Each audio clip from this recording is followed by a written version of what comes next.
Okay, good morning, everyone. Well, that's a weak response. Good morning, everyone. Sounds much better. Okay. My name is Philip Mack, and I'm the Director of Admissions here at the University of Pittsburgh School of Social Work, and I'd like to welcome you this morning to our MSW information session. Well, making this decision to go to grad school is an extremely important decision for you. I want you to become what I call educated consumers. I would love to see all of you apply to, be accepted at, and ultimately enroll at the University of Pittsburgh School of Social Work. I know that's impossible. I just want to let you know that each year when we have an incoming class, we do something called an incoming student survey. And no less than 38% and somewhere between 40 and high as 45% of students who enroll in our program have attended one of these sessions. So again, thank you for coming out this morning. A little bit about the University of Pittsburgh School of Social Work.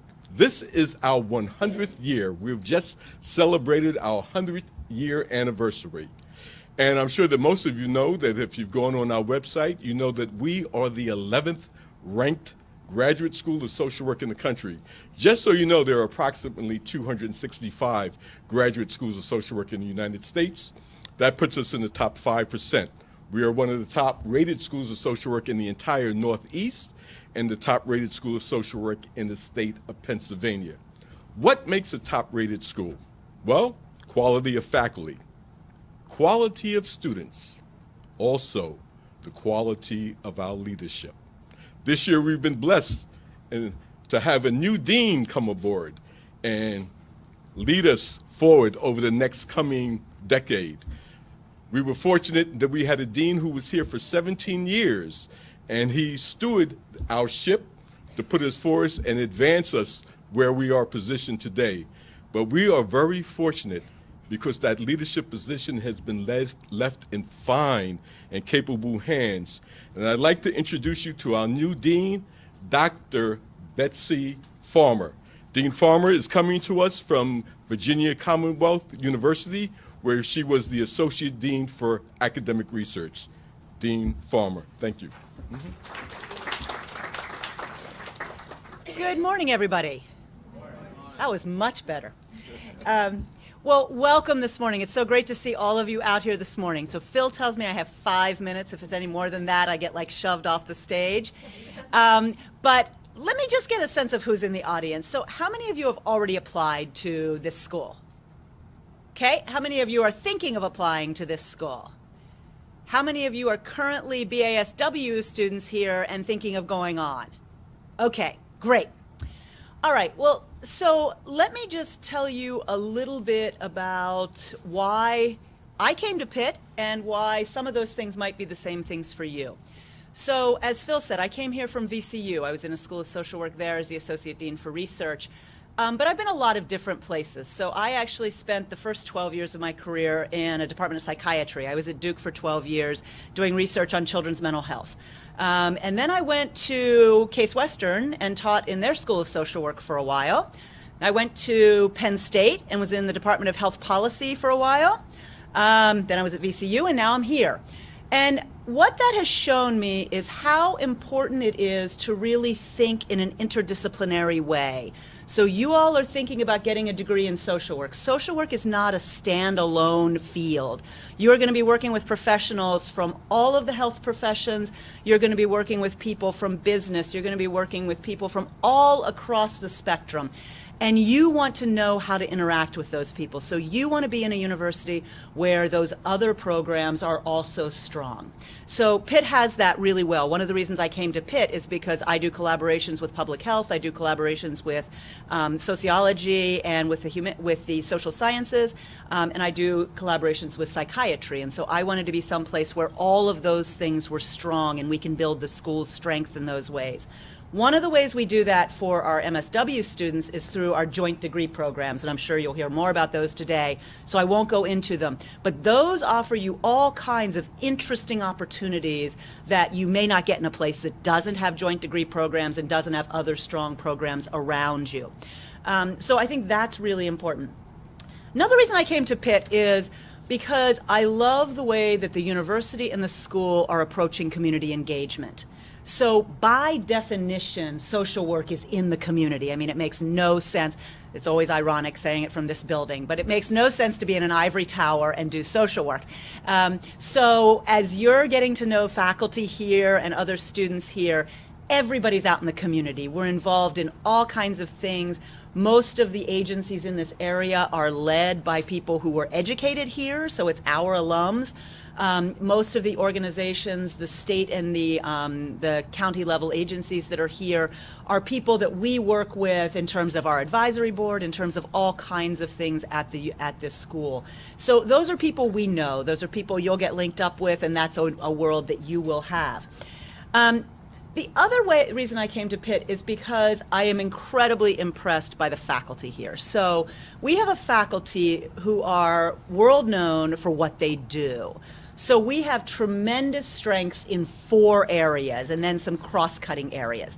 We are really, really strong in race and social problems.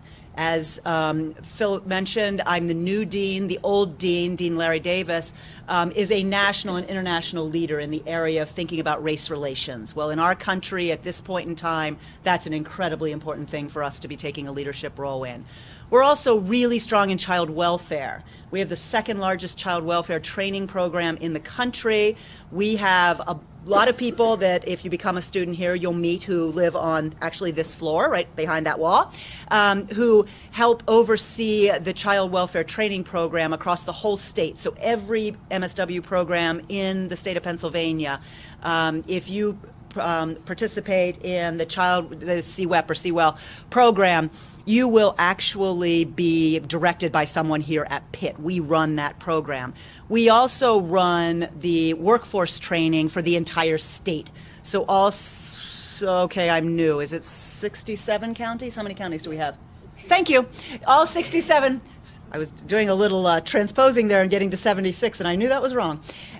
So for all 67 counties in the state, we here at Pitt actually oversee that training of the workforce. So amazing opportunities to get trained by folks who know that world as well as it's possible to know it. We also have real strengths around mental health and integrated health. So one of the directions, mental health and substance abuse, as you all know, are huge issues in our country. We are national leaders in that. But we also are really taking a leadership role in integrated health, which means how do we bring all of that together so that behavioral health isn't just sitting over here somewhere and all the rest of health is over here? How do we actually bring that together to make that a coherent whole so that we can actually be treating all of people's needs simultaneously and making it make sense to them and fit into their lives? So that's really important. And then the final area that we're really strong in is aging. As we all know, the baby boomers, yes, my generation, is getting old, and as we do, we threaten to overwhelm society. And so having people who are trained, who understand those issues around aging and how do we age successfully, how do we age in place, how do we age with dignity, how do we age with a high quality of life, all of those things are really critical. We have that here. So, Phil mentioned the ranking, and I know there are a lot of schools of social work in Pennsylvania, and there are a lot of schools of social work across the country. The reason you care about a ranking is because it's a national reputation. And so that means that we can attract faculty who will not be attracted to a lower ranked program. It also means our graduates are regarded more highly than graduates from programs that are not ranked. So if you want to stay here in Pittsburgh, the network we'll be putting you into is a network that's basically run by your previous alums, and so people who will feel very fondly towards you. If you want to go nationally, there's a Pitt network across the whole country of people who have been trained by our school. And we also, because we are among the top 15 schools in the country, we have special relationships, that sounds weird, but we have relationships with those other top schools that make them feel like, oh, it's a Pitt grad, okay, that's a good thing, that's the kind of person we want to have here. It also gives you better exposure to research. So for those of you who are interested in knowing what's cutting edge in your field, well, we've got people here who are doing that, and we've got people here who will be exposing you to that. We also, if you're interested, as some of you may be after you get your MSW, of thinking, wait a second, I want to go back and actually study this stuff more. I want to get a PhD or a DSW. That you can do from here because we have people who have done that. And so they can give you good guidance on how to do that, get you involved in their research as an MSW student if you're interested, so that you get a sense of, is that something I really want to do, or is that just sound fun, but when I try it, I really hate it? So all of those things are incredibly important. So, need to get off here so that they can do all of everything else that they're doing today. But I want to thank you, for one thing, for thinking of social work at this time in our country's history, because I cannot think of a discipline that is more needed right now. I mean, when you think about a discipline that focuses on social justice, on human dignity, on integrity, on bringing systems together, bringing communities together, making families function well, I mean, we are at a point in our country's history where someone has to focus on that. And so I thank all of you, regardless of where you decide to get your degree or if you decide to get your MSW, for considering that and for having that as a life passion for something you want to do in this world. So thank you. I'm going to be hanging around, so feel free to chat at a break or something. Okay, thank you, Dean. And what the Dean just addressed pretty much can be summarized a lot in this animation.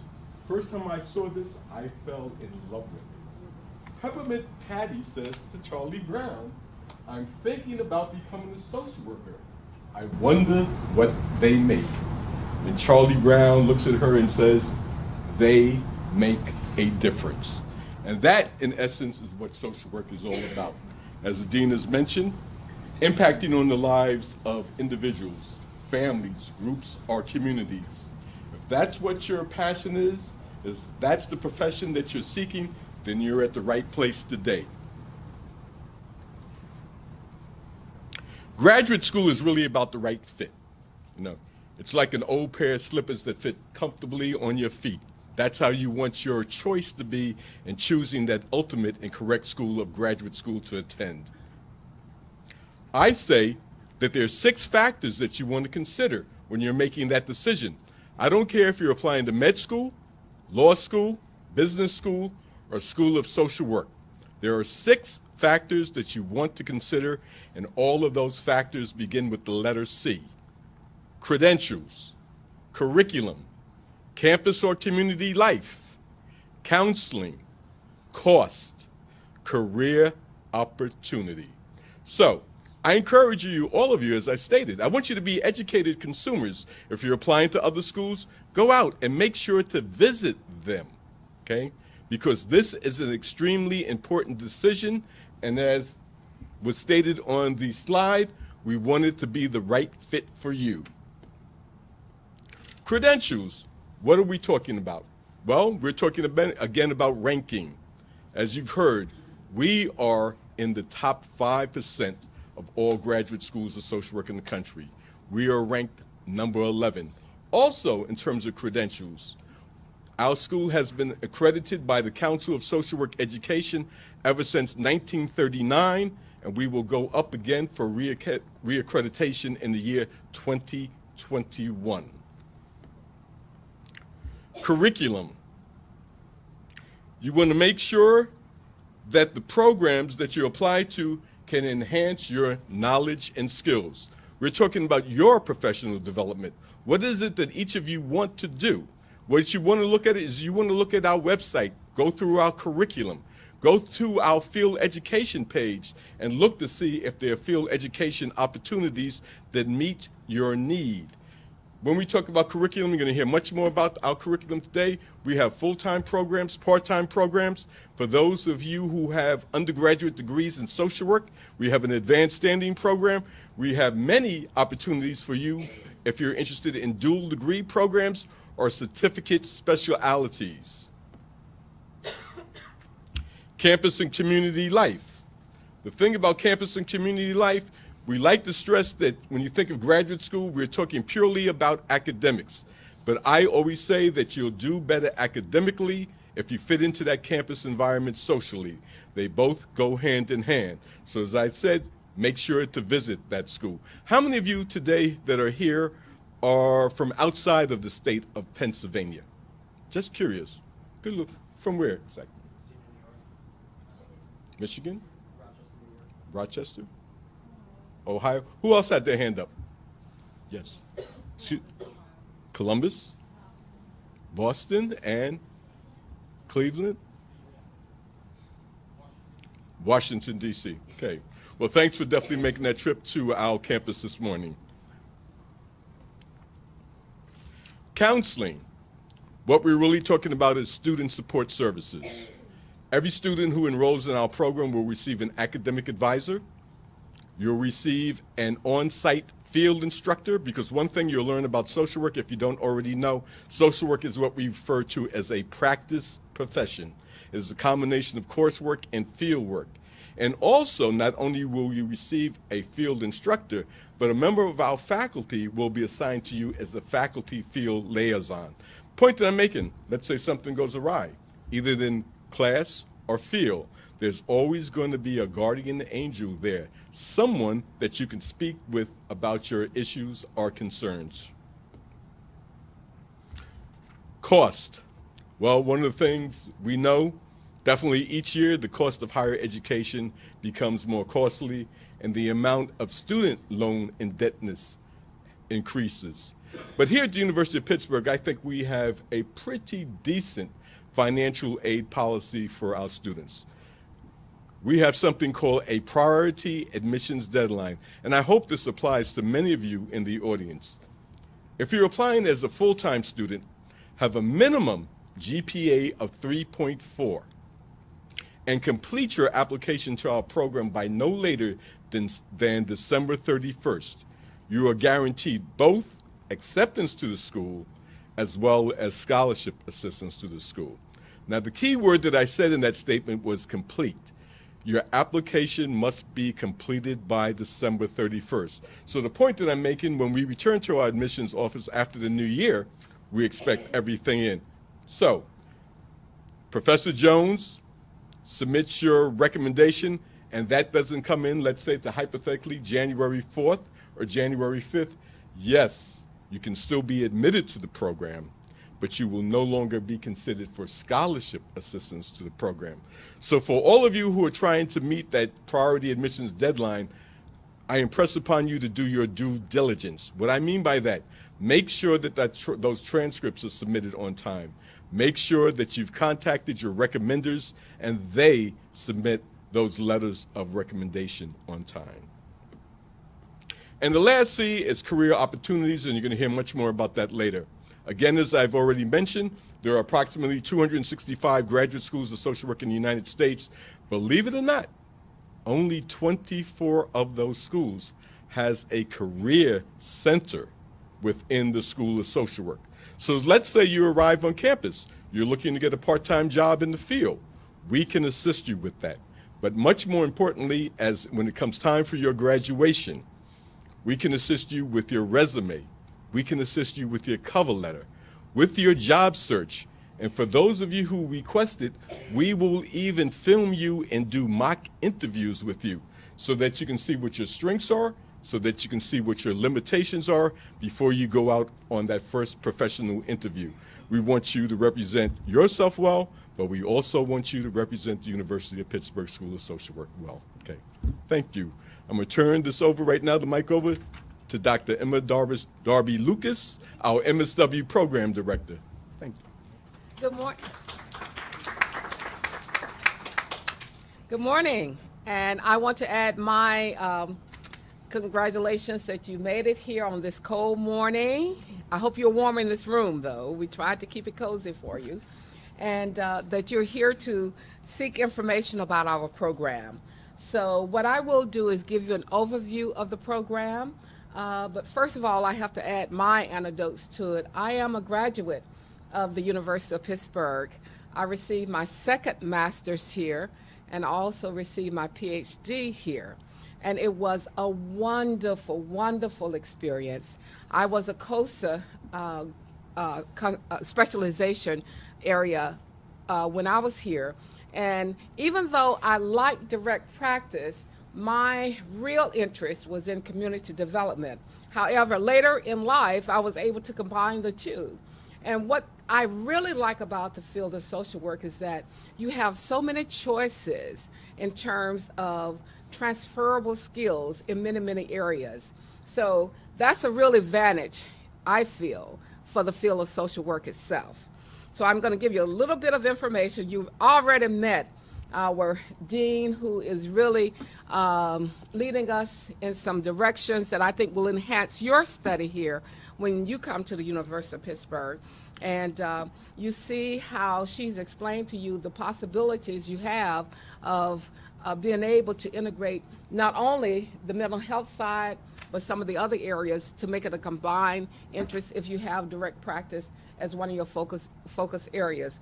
So there's lots here that will interest you. The university itself was founded in 1787. The current fall enrollment, we don't have it for the fall of 2019, but for 2018 is approximately 28,664. And as you've heard, we're ranked as one of the best institutions here in this country. We're ranked 70th overall, and we have any number of other advantages because of who we are here in this educational environment. The Cathedral of Learning is the second tallest educational building in the world. So you're in a very famous building today as well. The School of Social Work, as you heard earlier, was established in 1918 with the 5th oldest school of social work. The school runs the second largest child welfare training program. We're currently ranked 11th. And of course, here on the Oakland campus, each term we enroll approximately 220 students. One of the things about the School of Social Work and our mission is it allows our students to really get involved in the community. And these are just some of the pictures from the United Way Day of Caring, and some of you may be familiar with that. But the United Way Day of Caring has agencies all over the Pittsburgh area working in the community. And these are just some pictures from the School of Social Work individuals who participated in the Day of Caring. Now, what it allows the School of Social Work to do is really promote our values and to exercise our beliefs in social and economic justice. But the interaction we are involved in the community means a lot to people, that we're just not in the ivory tower, but we are out in the community as well. So the goal of the MSW program is to prepare graduates with specialized competencies to engage in advanced social work practice. Just a little bit about the statistics of our program. We have 23% underrepresented minority students, and we have approximately 10% Asian, multi-identified, non-specified students.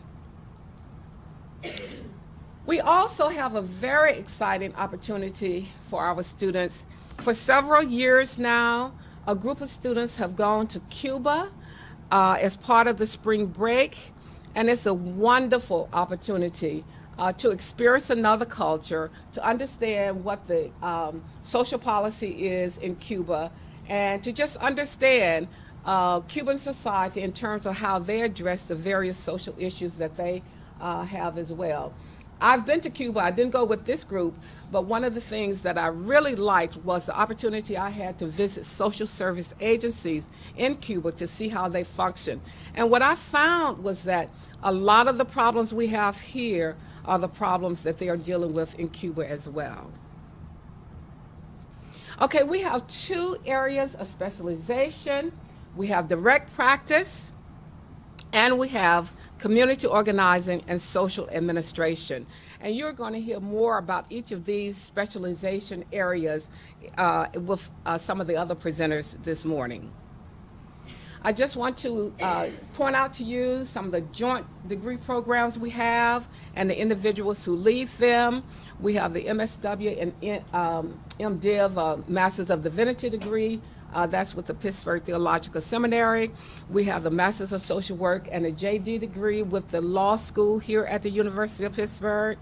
We have the MSW and the MID and the MPIH with the Graduate School of Public and International Affairs here at the University of Pittsburgh. And we also have the Masters of Social Work and the Masters of Public Health degree with the Public Health School of Public Health that's just down the street from us here.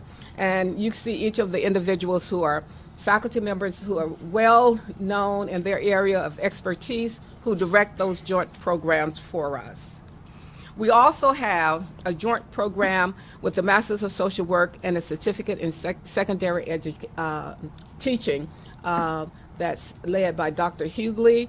And we also have a program we're very excited about, and that's the Masters of Social Work and the MBA. That's a new program, and it's a program that has been needed for many, many years, so I'm really glad that we have it, because as you know, institutions now realize that they need to serve people, but they need to know how they're run as well. So for that reason, we were able to put that program together. I don't know if my slides are out of order, but anyway, we were able to put that program together so that you not only know how to serve the people, your clients, but you also can manage it from the perspective of development, finances, strategic planning, joint cooperative partnerships, et cetera. So that is why we feel the MBA program and the MSW program is such a perfect fit in today's society. We have the combined program in social work and secondary education, and a lot of our students are interested in this program. And the mission of that program is to promote academic and life success of urban adolescents by training practitioners to respond holistically to the challenges that these students face. So who is it for? It is for individuals who want to be helping practitioners in the field, who have a passion for social justice issues, and who want to work with preteens and teens. Who is eligible for this program? Anyone with a degree that approximates one of the 5 traditional secondary education academic disciplines, and we've identified the 5 up here. So if you have an interest or a degree in another area, you can talk to us about an interest in combining social work with the educational interests that you may have already identified. So the logistics. It's a 2-year program offering a master's in social work and a certificate in secondary teaching and school social work. The financial aid is substantial, and we have awards available for individuals who are interested in that combination. For the joint MSW and master's program, my slides were out of order. So I've given you a little bit of information about that program already. And we are one of 2 who have that combination program here in the state of Pennsylvania. So we'll now give you more information about the 2 specialization areas we have, which are direct practice and community and social administration. So the first presenter will be Dr. Darren Whitfield.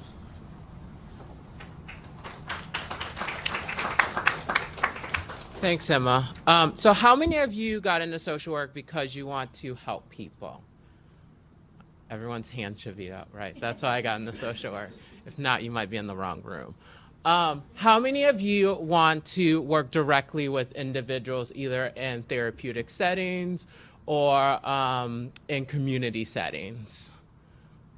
Well, welcome. We'll be meeting and talking briefly. So as Emma said, Dr. Lucas Darby said, my name is Dr. Darren Whitfield, and I am the chair for the direct practice concentration, or what I like to consider the group who directly provide services to individuals, families, and small groups. So I want to just talk a little bit about what this concentration or specialization looks like and give you sort of just a little sample so that, you know, if you come here, you know who you might be working with and potential specializations or certificates that you could take to sort of further enhance that education that you would receive here. So as mentioned, direct practice is concentrated on thinking about how do we best serve and evidence-based interventions around working directly with individuals, families, and small groups, primarily in therapeutic settings. Under direct practices, we have certificates. So you could just come here and be like, I just want to learn a lot about working with these groups. Or if you're really interested in getting deeper knowledge, we have these certificates that allow you to really deep dive into working in specific settings. So we have certificates in mental health. So you would take a set of courses that are directly related to how do you provide the most evidence-based mental health services as of today. We also have integrated healthcare.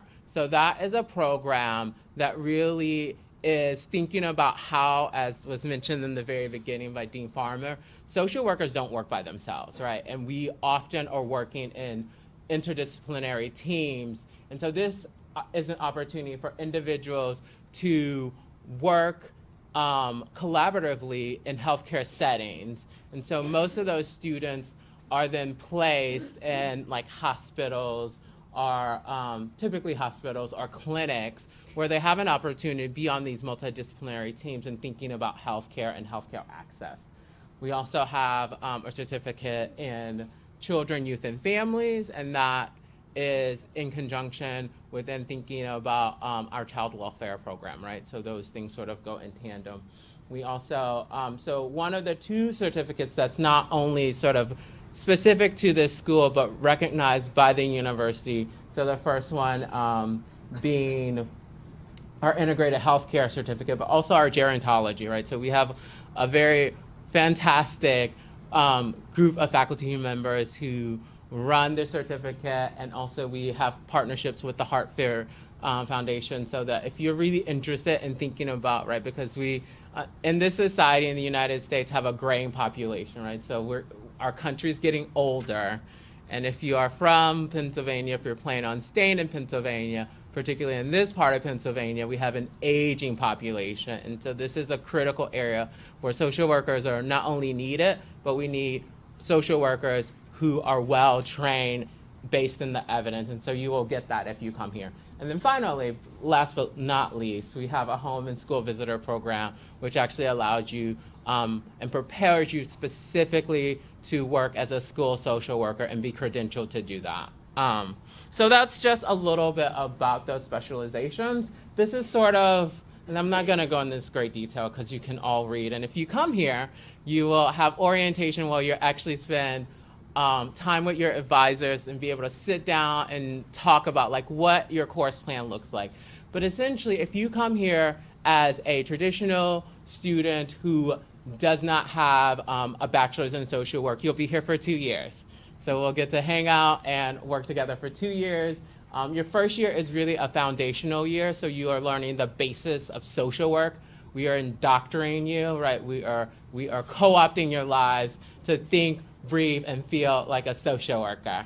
And then after we do that, we let you then think about like, right, those really important things that you are really interested and passionate about. But we want to make sure that everyone is living and breathing what it means to be a social worker and those values. So that's what we're going to do in the first year. And then in the second year, you'll get to take all of these interesting, cool classes related to what you specifically want to do. For those of you who are advanced standings or will be coming as advanced standings because you have an undergraduate degree in social work, you get to bypass that first year because we've already done that, right? You've already been sort of bred into the profession, and so then you will be taking specific courses equivalent to the second year as traditional students, where you're getting a deep understanding of the areas of social work that you want to practice in. And those of you who will be part-time students, that looks a little different, but we'll get you out of here and you will have this exact same experience as all our other students on a schedule that best fits your needs. So again, I sort of went over that. Okay, so field placement. So part of being a social worker is practice. And we want to make sure that when you leave here, you feel competent to practice. And so you will be in field placements. And I have to say, so I've been here for I'm in my third year, and I am just always amazed about the education that students are receiving in their internships and the breadth of knowledge that students have. So we have lots of really great, wonderful community partnerships and collaborations where we're allowed to have students there and really getting their feet wet in the field and learning what it truly means to be on the ground practicing social work. And Tracy, who runs the community organization concentration, later will probably talk in extensive detail about sort of how we really work with the community. But I will say that this is one of the reason that we have these strong placements and the ability to place students almost anywhere you really want to be is because of our connections with the community of social work that's here in Western Pennsylvania. So these again are sort of some examples of agencies, but you will get a great experience in the field, and you hopefully will feel very prepared that when you walk across that stage, you can go into any setting and be ready to hold up that mantle of social worker and be providing the best and most evidence-based services that you are able to. So with that, I'm going to turn it over to my colleague, Alicia, who will be talking a little more, now that I've given you a preview of field education, of what that actually looks like. Thank you. Hi, everybody. It's so great to see everybody out on a cold, blustery day here in Pittsburgh, but hopefully you are learning a lot about our great program here. So I can say that I also am a graduate of our program.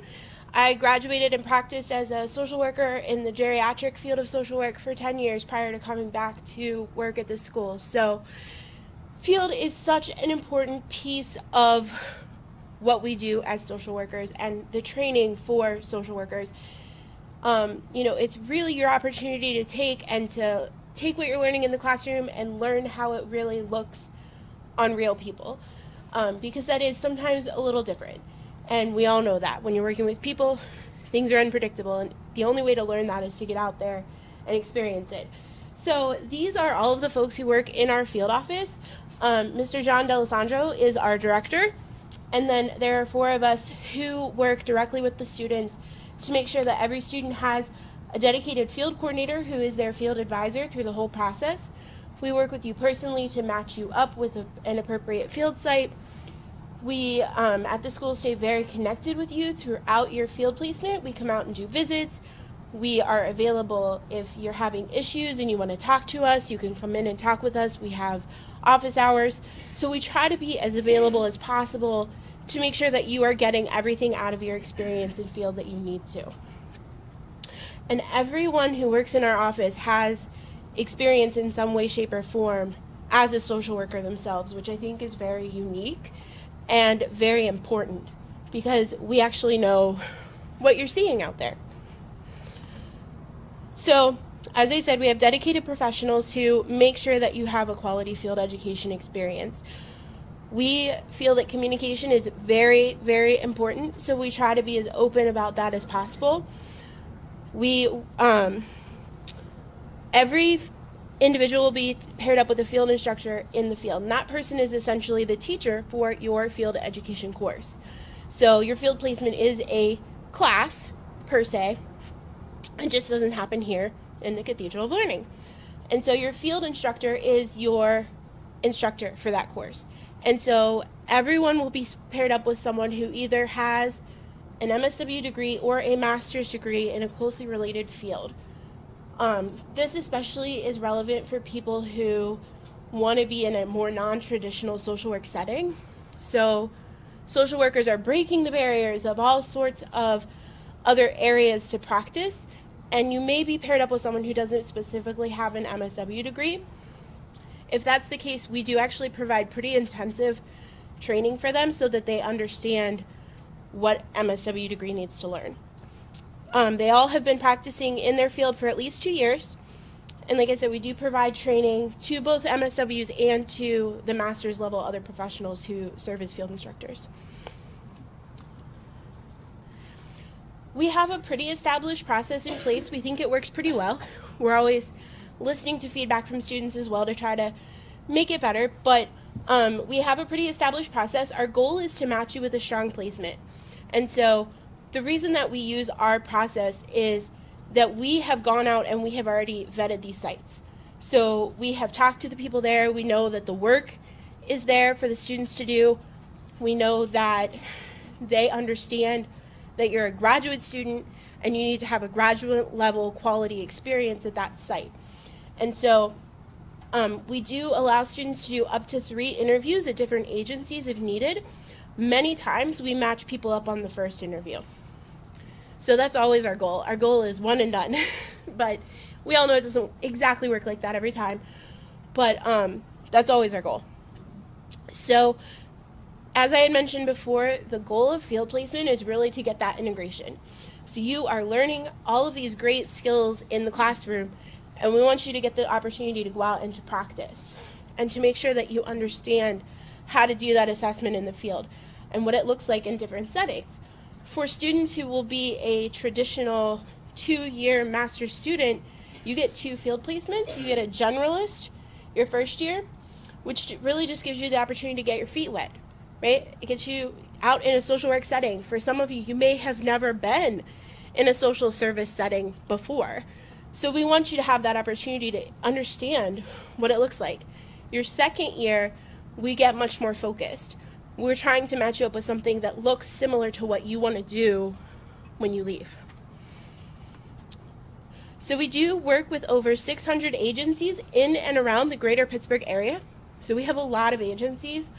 A lot of alumni are at these agencies acting as field instructors, so they know exactly what you're going through here at the university, which is really nice. As I mentioned, we have generalist placements, then we also have specialized placements. So if you are taking a certificate program, we will match you up with a field site that is appropriate for that certificate. And we really do our best to try to match you with what you want to do when you leave, if you know. Some people don't know.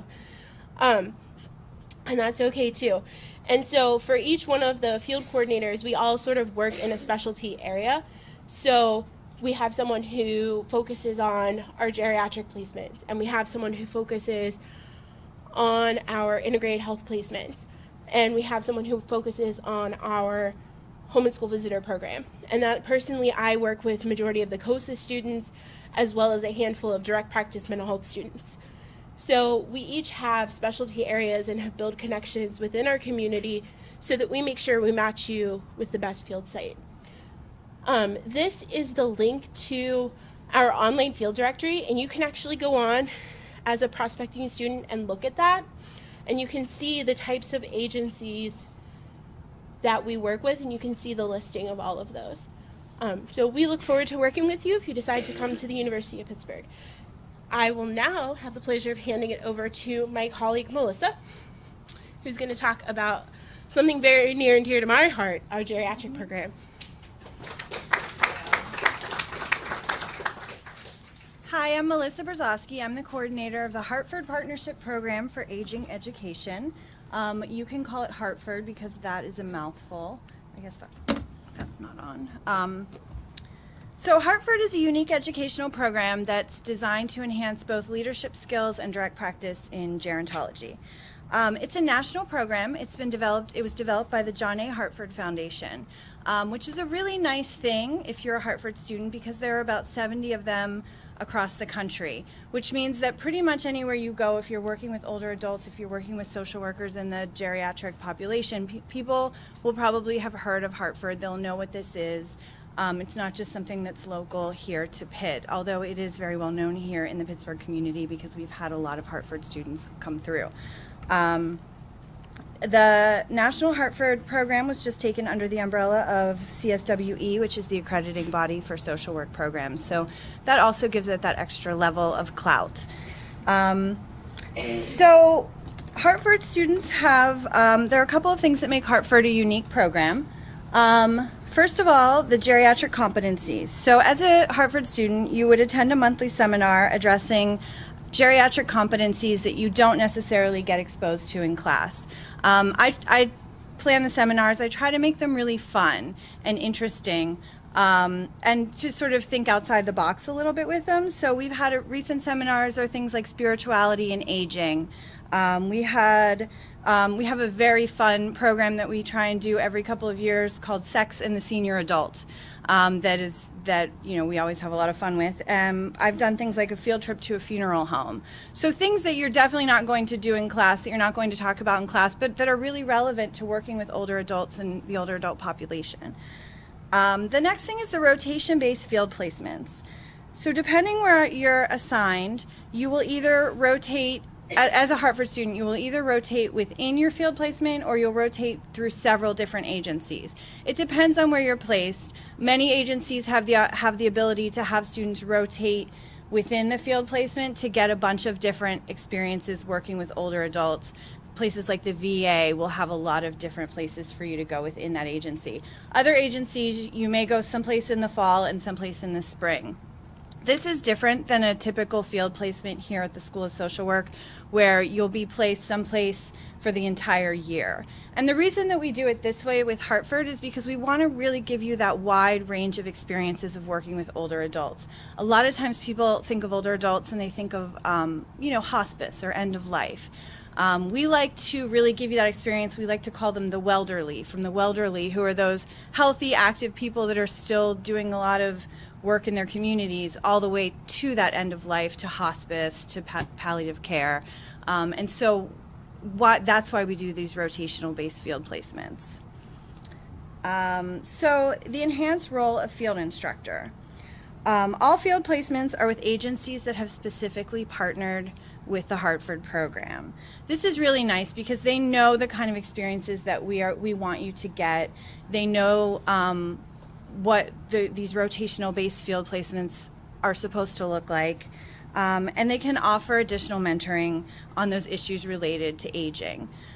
Many of our field instructors were actually Hartford students themselves, like Alicia. She was a Hartford student. She went out into the field and worked for 10 years in the geriatric field. She worked as a field supervisor for our Hartford students, and obviously now here she's back.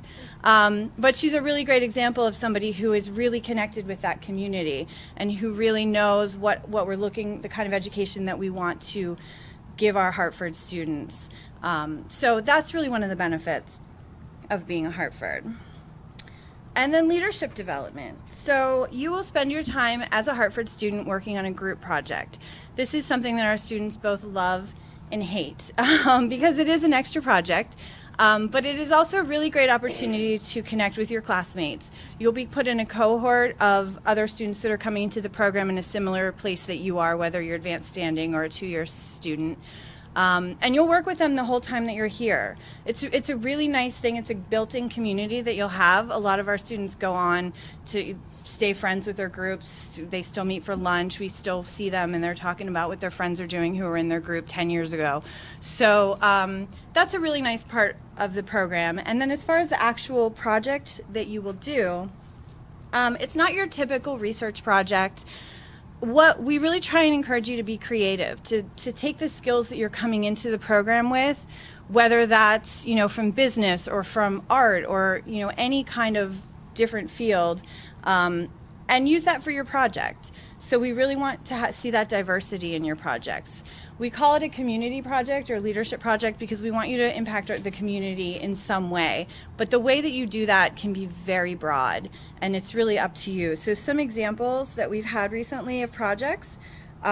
We've had a project where students did a photo and art exhibit about hoarding, and they both presented what hoarding looks like as well as gave information about that topic and what people can do around that topic. We had some students making memory boxes with Alzheimer's patients in a nursing home. And we even had a group of students that went to Harrisburg to meet with state representatives to change the laws or to lobby them to change the laws around elder abuse. So as you can see from those small examples, it's a really wide range of projects. But it's also really a lot of creative projects, a lot of things where people are bringing their experiences from other areas of life. And then you'll see at the bottom here, potential for stipends. Because we are asking you to do these extra seminars, this extra group project, this extra group project, we really want to offer you a stipend, sort of, as a thank you for this extra work that you're doing. We're very proud. In the past, we've been able to offer about 80 to 90% of our students a stipend. Those are provided by our field sites. And recently, thanks to some generous support from the school here and our new dean, we are actually able to offer 100% of our students stipends. So that's a really nice part of the program. So why is this important? Why work in aging, or why get additional education in aging? Most people are familiar with the statistics about baby boomers. Today in the U.S., 1 in 8 individuals are over the age of 65, and by 2030, 1 in 5 will be over the age of 65. With average life expectancy increasing, obviously there's a larger population of older adults that are going to need services, especially here in Allegheny County.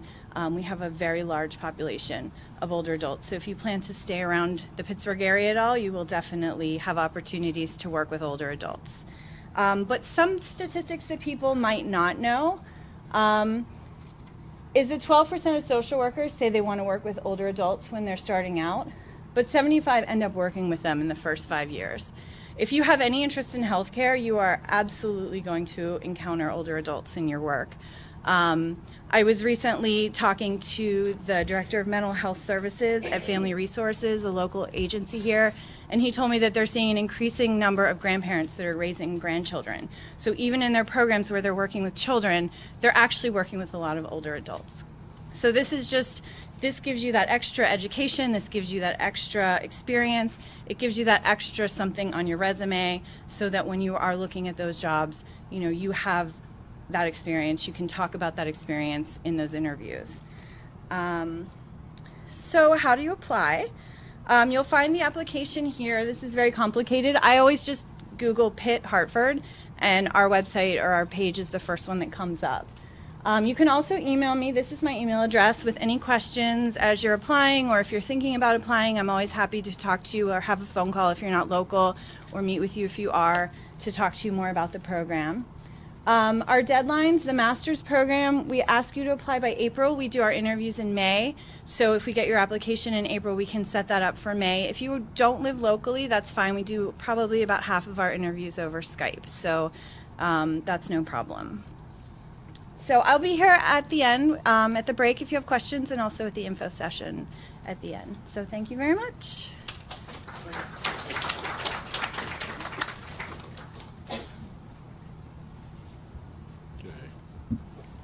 I can recall when I applied to a graduate school of social work in 1976. And I remember I spoke to a lot of admissions folks, a lot of faculty people. But the persons who I most wanted to hear from were current students in the program and recent alumni. We have 2 of our current students here today and 1 alumni. Our first student speaker will be Anna Marie Green.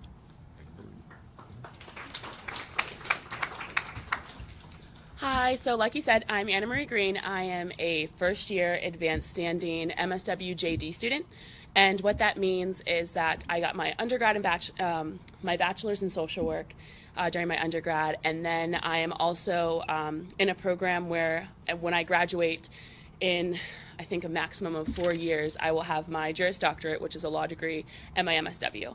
So, which is one of the reasons that I chose Pitt, because of the ability to do a joint degree program with one of the other professional schools. I am from Harrisburg, Pennsylvania. I just moved here in August, and it has been a really great experience. So I know that one of the things that a lot of people are nervous about when you think about graduate school is whether or not you will be prepared for the more difficult classes that everyone talks about, or whether or not you'll adjust to the culture of Pittsburgh or the school in general. And I will say that after about a week, my first week of classes, all of those fears were kind of put to rest because of how great my professors were. I feel that I am exactly where I'm supposed to be and what I'm learning. My goal at the end of all of this is to be able to go into policy work. I'm a COSA student, so I'm really interested in macro and how different services, programs that we as professionals design affect the community and people on a larger scale. My field placement right now, because when you're advanced standing, you do field placement right away, is at Children's Hospital of Pittsburgh. And I am in the Volunteer Services Department, which allows me to do a little bit of everything. So I am doing research for the department on the reputation of it throughout the hospital to kind of see how other professionals think that we should improve to help patients and families. I am doing community outreach and trying to get us to create more programming that benefits the surrounding communities, which are directly like Lawrenceville and Garfield. I am working with the staff to design and improve the current programs we have for patients and parents, specifically in our outpatient clinics. And I'm helping to improve the program for volunteers. We have a large population of volunteers from all ages. I'm specifically focusing on teen and college volunteers. And it has been such a great experience. My field advisor is fantastic. And really, it's been a thing where the world is my oyster, kind of. Whatever I want to make my experience, that's what I'm able to do. And I think that's the biggest thing about graduate school is you get what you put into it. And at Pitt, all of my professors and the staff here, even ones that I don't have in class, they're super supportive. I am working with another student, and we're looking at bringing childcare options to graduate students and expanding that. And all of the professors that we've talked to are really excited about us trying to do things outside of the classroom and make improvements. And I think that that's one of the greatest things about going here, even though it's a large school and it's a state school, you get the small school kind of experience and you have support from all different angles. They want to see you exceed, or they want to see you reach success and to impact and create a better environment for not only Pittsburgh, but across the country. So, that's it.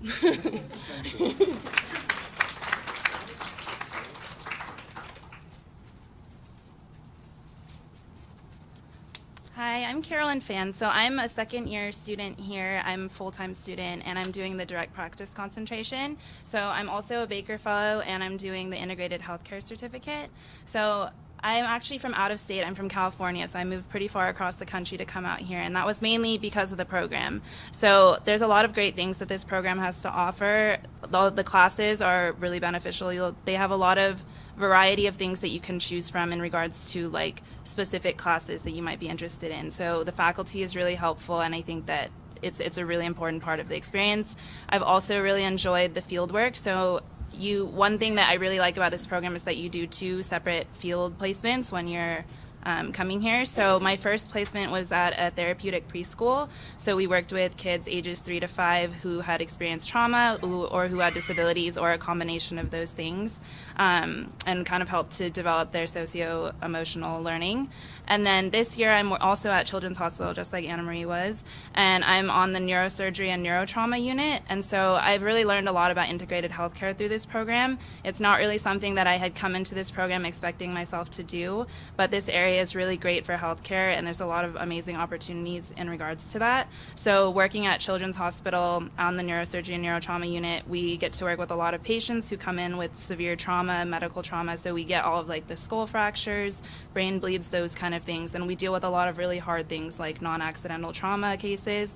But it's been a really great learning experience in regards to what hospital social work really looks like and how to work with like medical professionals to better support patients.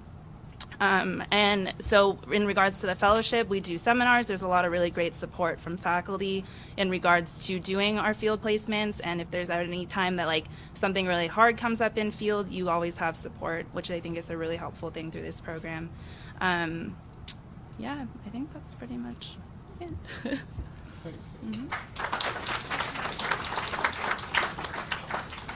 And now, our alumni speaker. How we doing, ladies and gentlemen? Tony. Got need Oh, sorry. I've never been on TV before, so I try to avoid it. How we doing today? Good. I applaud you all for coming out here in this freezing cold weather. I'm dying personally, but I'm a graduate of 2017. Just out of curiosity, how many of y'all have been out of school for, let's say, like 5 years? Okay, how about 10? 15? We'll go 20. Okay. The reason why I ask is I know I make it look good, but it had been about 20 years before I came back to grad school. This is actually my fourth and twilight career. Started off as a former Marine Corps officer. Did several tours in Afghanistan, came back, worked international development, worked a few other things during the recession, but it always had that urge in the back of my head that I wasn't really quite doing what I was meant to do. So after some contemplation, after some recovery, I took a chance and had a therapist friend of mine asked me if I ever thought about becoming a therapist. I'm a Marine, man. I can't even spell therapy. So after that, she really got me thinking, because now thousands of us have all come back. We've all gone through our trials and tribulations of trying to get back to life. And after going through intensive therapy myself, took a chance and tried to write those applications that I'm sure y'all are great at writing, your essays and everything else. And Pitt happened to be one of the places that I applied to. I knew absolutely nothing about Pitt. All I thought I was going to be is old industrial mills and everything else. And then so I was here, and I got accepted for a few other places. So I went on a tour of the universities that I got accepted at. And I remember I came up here for an info session, not an info session, but a personal meet and greet with Mr. Mack. And it was just after the semester ended, and I go up to his office, and here I am, being old school, freaking, professional, 16 years, 17 years in. I grow up, and I'm all geeked out. I have my sports coat on, nice pants, briefcase. I sit in front of Mr. Mack. He's chilling behind his desk in his, I know he denies this, but his sports jumpsuit. I'm like, wow, you know what? I like this. I'm way overdressed, but you know what? I can deal with this. Because the other individual places that I visited, it was like I'm still being interviewed. Do you still have the right stuff to be here? I've already been accepted. Why are you grilling me? And here I am finally having a normal conversation with a administration official who, took the time to talk to me. So after 2 short years, believe it or not, I graduated with direct practice mental health certificate. My first career job here was at Mercy Behavioral Health. That's a psychotherapist. Our mission in the community was to ensure that, not really ensure, but help those who live with severe mental illness that live in the community stay out of the emergency rooms. That being said, it's very challenging, very rewarding, and it really helped me understand how the outpatient sector works. After about a year of working at CTT full-time, I was able to get my dream job and work on the psych units at the VA. Where I work right now, I'm a psychiatric social worker. I work with my fellow brothers and sisters who live with severe mental illness, schizophrenia, bipolar, severe PTSD, and we get them stable and get them out back in the community, finding places to live, and get them all, the outpatient support that they need. And I have to say, you had saw a little while ago was mentioned about about field work. We all, especially as a former Marine, where you learn, where you learn, you make your mistakes, you grow from them, is in the field. And that's what I really loved about this program. You take everything that you learned in class, and you spend a lot of time your first, and definitely a lot of time in your second year in the field, practicing what you've been learning in the classroom, being able to go out, make those, do great things, learn about, yeah, I should do this. I like how you're doing this. Oh, I shouldn't do this. Oh, I really messed up on that. But it's good because you can do all this while you're still in school. And Pitt, compared to the other programs that I went on the visit, has a much stronger field placement. And let me ask you this, what is your whole goal of coming to grad school? It's not that hard. Excellent. You're in the city of Pittsburgh. This is the mecca of social workers. You can't walk out, throw a stone, and not hit a Pitt grad working out in one of the hospitals out here that's not a social worker. You think I'm joking, but I tell you what, the reason why I'm here today is because, believe it or not, I used to be a graduate student here. Of course, a graduate assistant here is what I meant to say. I was actually one of the individuals who used to was your first eyeballs on all your applications and this, that, and the other. But so I've always had a connection to not only the school, but to those individuals that will be my future colleagues.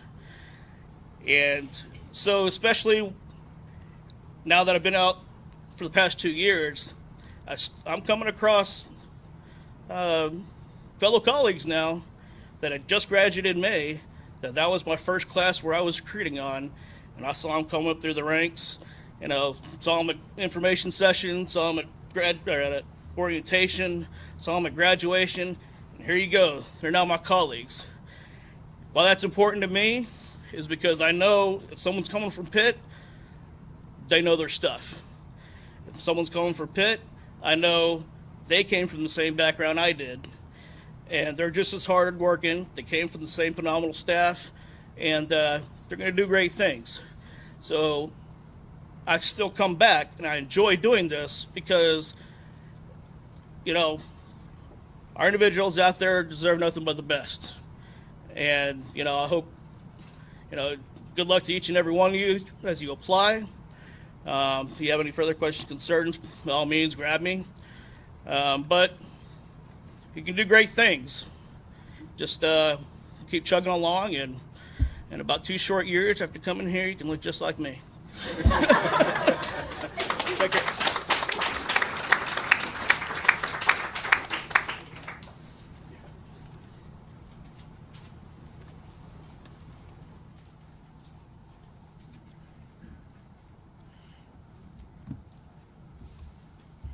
Well, good morning. Usually I'm not this late on the agenda. I'm Tracy Soska. I'm the COSA chair for the program, and I'm also an associate professor here and director of continuing education. So I wear a lot of hats, but this morning I was out with a group with my colleague Keith Caldwell and a group of students, and we were holiday shopping. Every year we take students from our living learning community out to buy toys and gifts for kids for the Christmas Day at Pitt. One thing you will find as you come to this school and this university is this is an engaged school. This is an engaged university. We truly believe in community engagement, and that social work is an applied profession. What's our knowledge for if it's not in service to the community, addressing issues and challenges? And just this year, our university established its first community engagement center in the Homewood Brushland community, building on a lot of the leadership of our school and faculty who are out and our students who are working in the community. We will continue to grow that. This is not just a university in this city, but a university of this city. And you will also find in your classes that you'll have a lot of opportunities to apply your knowledge, not only through field, but an actual class and curricular where you can apply that out to your agencies and the community as a whole. I'd like to also let our alums talk a little bit about our program. So we have a video. God, I'm hoping it's going to work this time.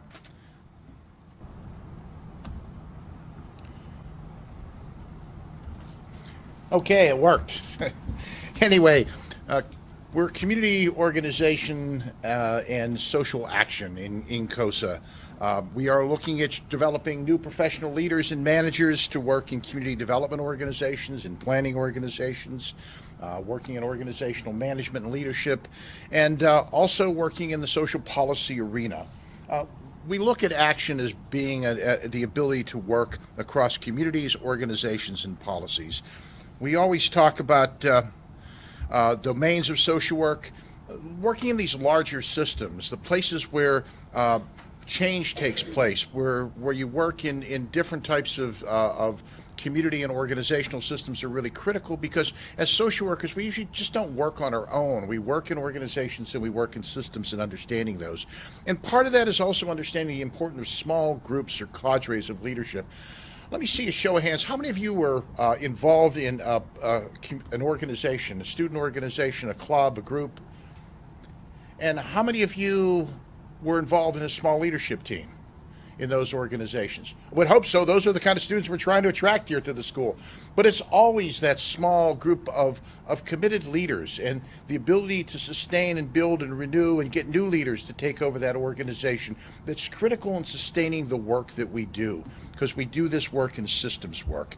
So you will be learning in COSA about community organizations, whether they're community-based organizations, neighborhood associations, community development corporations, community centers, settlement house types of programs. You'll be working in coalitions and collaborations, because social problems are too difficult for us to settle and resolve one organization at a time. It often takes the work of many organizations to make a difference. You'll also be working in the policy arena, because that really affects us.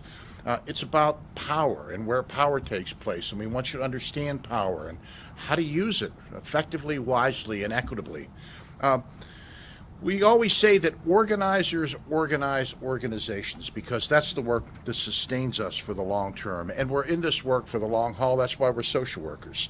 So COSA also has a certificate available. We do have a Human Services Management certificate.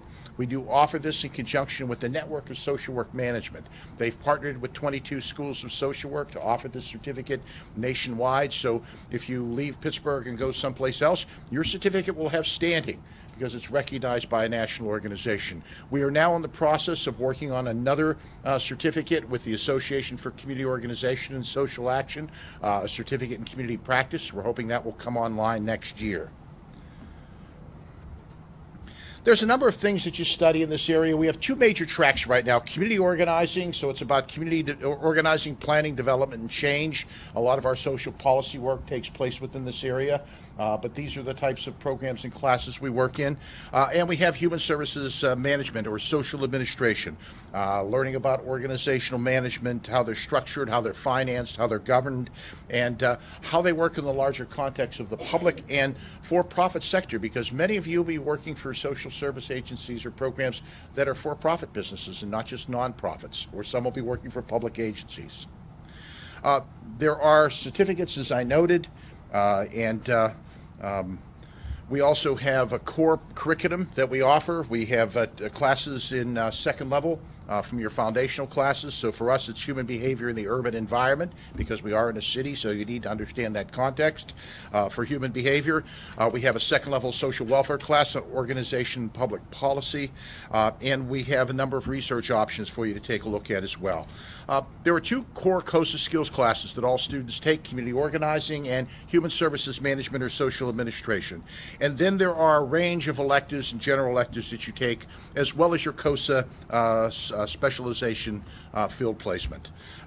This is just a sample of some of the courses that we offer: community planning and development, group intergroup facilitation work. Our students just did their big facilitation project this past Thursday. We always try to get our students engaged and involved in the community. Some of the classes, like grants and proposals, count between both human services management and community organizing. And in that class, for example, students work on actual proposals for their agencies. We've probably raised about $10 million since we've had this course here at the school for students who actually write proposals for agencies that get funded. I know one of the first jobs I had out of the school was a proposal I worked on. that got funded, and I got hired to be director of that program. So there are opportunities for you while you're here to work in classes that actually make a difference in community. I was at a national conference for NeighborWorks, was here holding their national conference in Pittsburgh, and two of the presenters from the Fine View Perry Hilltop Citizens Council in a session I was leading talked about the outstanding support they got from a team of students from our community organizing and development class that came in and helped them put together their community plan. So you get real hands-on, as Dave Copeland talked about in the video, portfolio projects that really make a difference. So there are a number of other courses in the human services side, including human resource management, financial management, and supervision, leadership and teams. So we've created now a new course on social entrepreneurship, social enterprise, because that's important, not just from a for-profit sector, but many nonprofit organizations are doing this kind of work as well to cultivate business activities to help raise funds and achieve the double bottom line of both mission and profit. So those are important in today's marketplace. We also encourage you to take classes, your general electives in other schools that are related to our professions, whether that's public international affairs, public health, education, business, and we do offer a number of joint degree programs for intensive study in those areas. So lastly, I want to just say, never underestimate that a small group of thoughtful and committed citizens can change the world. Indeed, it is the only thing that ever has, as Margaret Mead has supposedly said. So without further ado, I'm going to turn this over to Bobby Simmons, our Director of Career Development here. Bobby?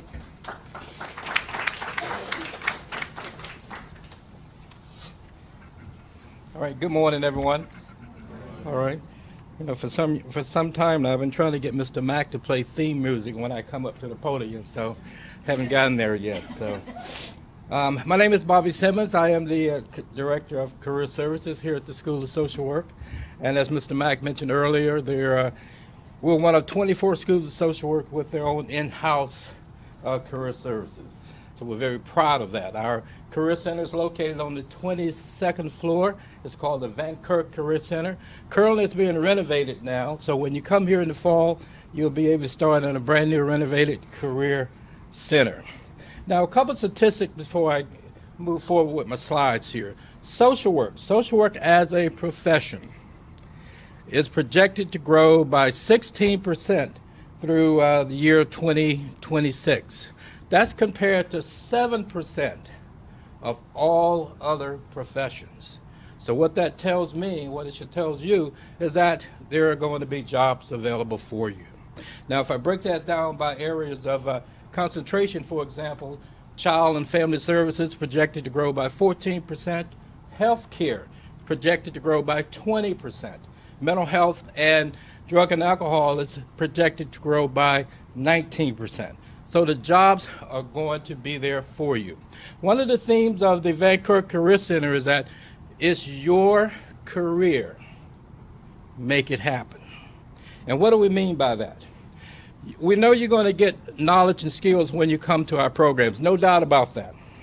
But we also want you to think on the parallel track. Knowledge and skill, career development. They both move the same direction. You come here, you're going to get knowledge and skill, but you also got to take ownership of your career development so that when you graduate from this program, you will be able to find the job that you're looking for.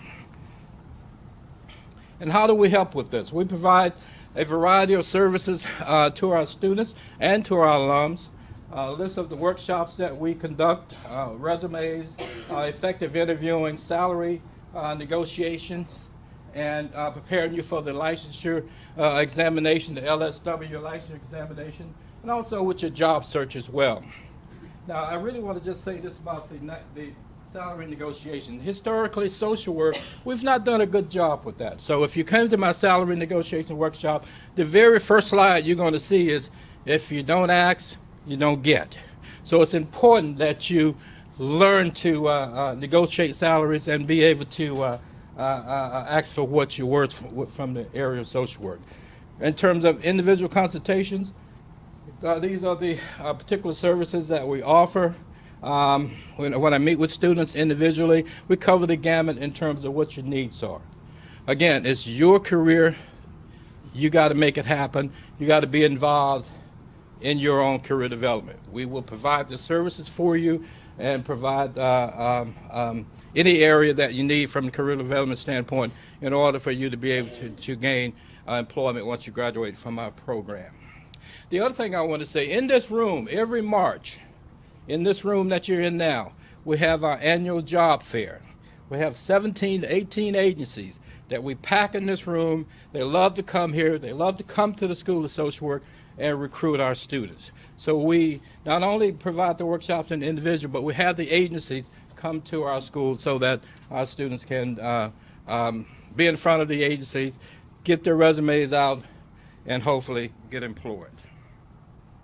All right. Just a couple things about licensure. These are some statistics from the last 4 years. These are our license numbers. So not all of our students go on to get licensed, but those that do, these are some of the numbers from the last 4 years. For the first time licensed LSW takers, in 2017, 92% passed their licensure exam. And you can see 2016, 91%, 2015, 89%, and 2014, 88%. And this is a testament to our program. We will prepare you, but you also, again, I go back to my old theme, it's your career, you got to make it happen. And this is compared to the national average. The national average in terms of passing the LSW or your first licensure exam is 81%. So we're very proud of those numbers. This is just a picture of the old Van Kirk Career Center, just to give you some idea, what it looks like, what it used to look like, or what it used to look like. When you come into fall, it'll look a little different, but we certainly are very proud of it. And of course, licensure is very important. You will get licensed, no doubt about that. We have 2 computer stations. We'll have 2 computer stations in the renovated center, and along with other resources to help you. In terms of alumni, we have over 11,000 alumni throughout the United States and throughout the world. And we can reach out to them to help you out in terms of your own job search if you move to different parts of the country. Now, so if you think about what I said, if you think about the parallel track, knowledge and skills we know you're going to get, no doubt about that. If you do your career development, you do everything we ask you to do from the career development side, you will hear my 2 favorite words. Anybody want to guess what they are? You're hired, absolutely. Thank you very much.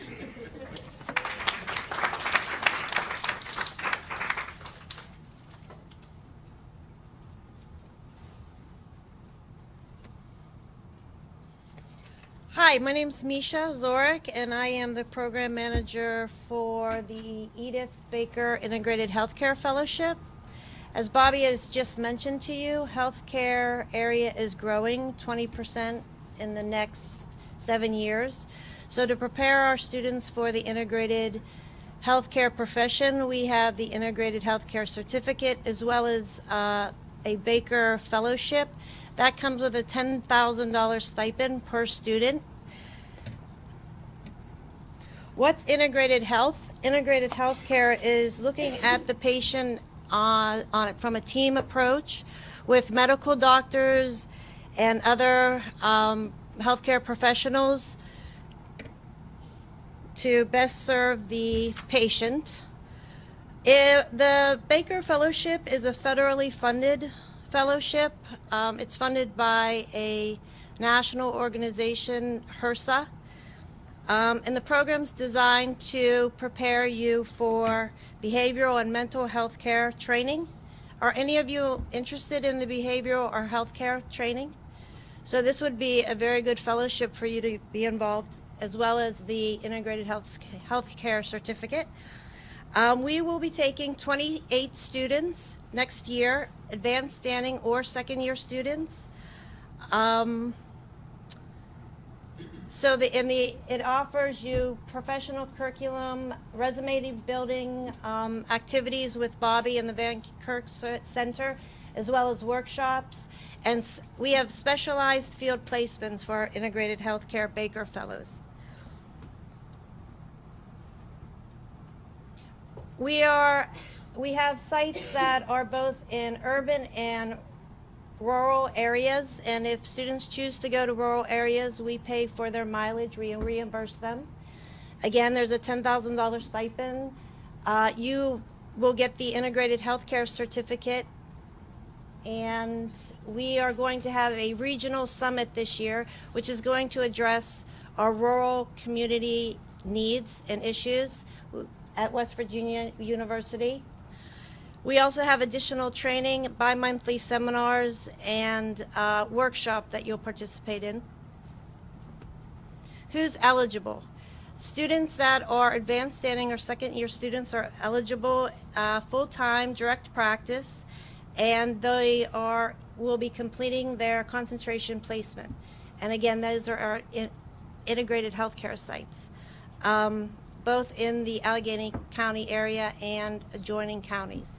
You would have to have a 3.5 grade point average, and you have to be a U.S. citizen, and that is a guideline from HRSA. The online application requirements are very simple and easy. You just download your resume, your transcript, an essay, 2 letters of recommendation, and you sign an intent to continue with the integrated healthcare certificate. And you sign up to alert the field office that you will be in the Baker Fellowship. The integrated healthcare certificate is just 4 additional courses, and it fits very nicely into our present curriculum. You do not have to take any extra time, and you'll graduate on time. It is a certificate that's recognized by the University of Pittsburgh, so it appears on your transcript, and therefore you can put it on your business cards and resume. These are the 4 courses that you would choose from. Right now we are taking applications online, and you've all received, this is our flyer here, and it talks about different types of opportunities, employment opportunities, as well as a little bit more about the fellowship and how to apply. And again, the easiest way to do it, as Melissa said, just Google Baker, Edith Baker, or Edith Baker Fellowship, and it comes right up. 95% of our students gain employment within the first 3 months, and within the first 6 months, 98% of our students. So this is my email address, and if you have any further questions, the website is very comprehensive, but after reading through it, if you have additional questions, please just email me. Again, I can meet with you as well, or we can talk over the phone if that's easier for you. Is there any questions right now that you have about the fellowship? Yeah, okay. I just want to get it done now.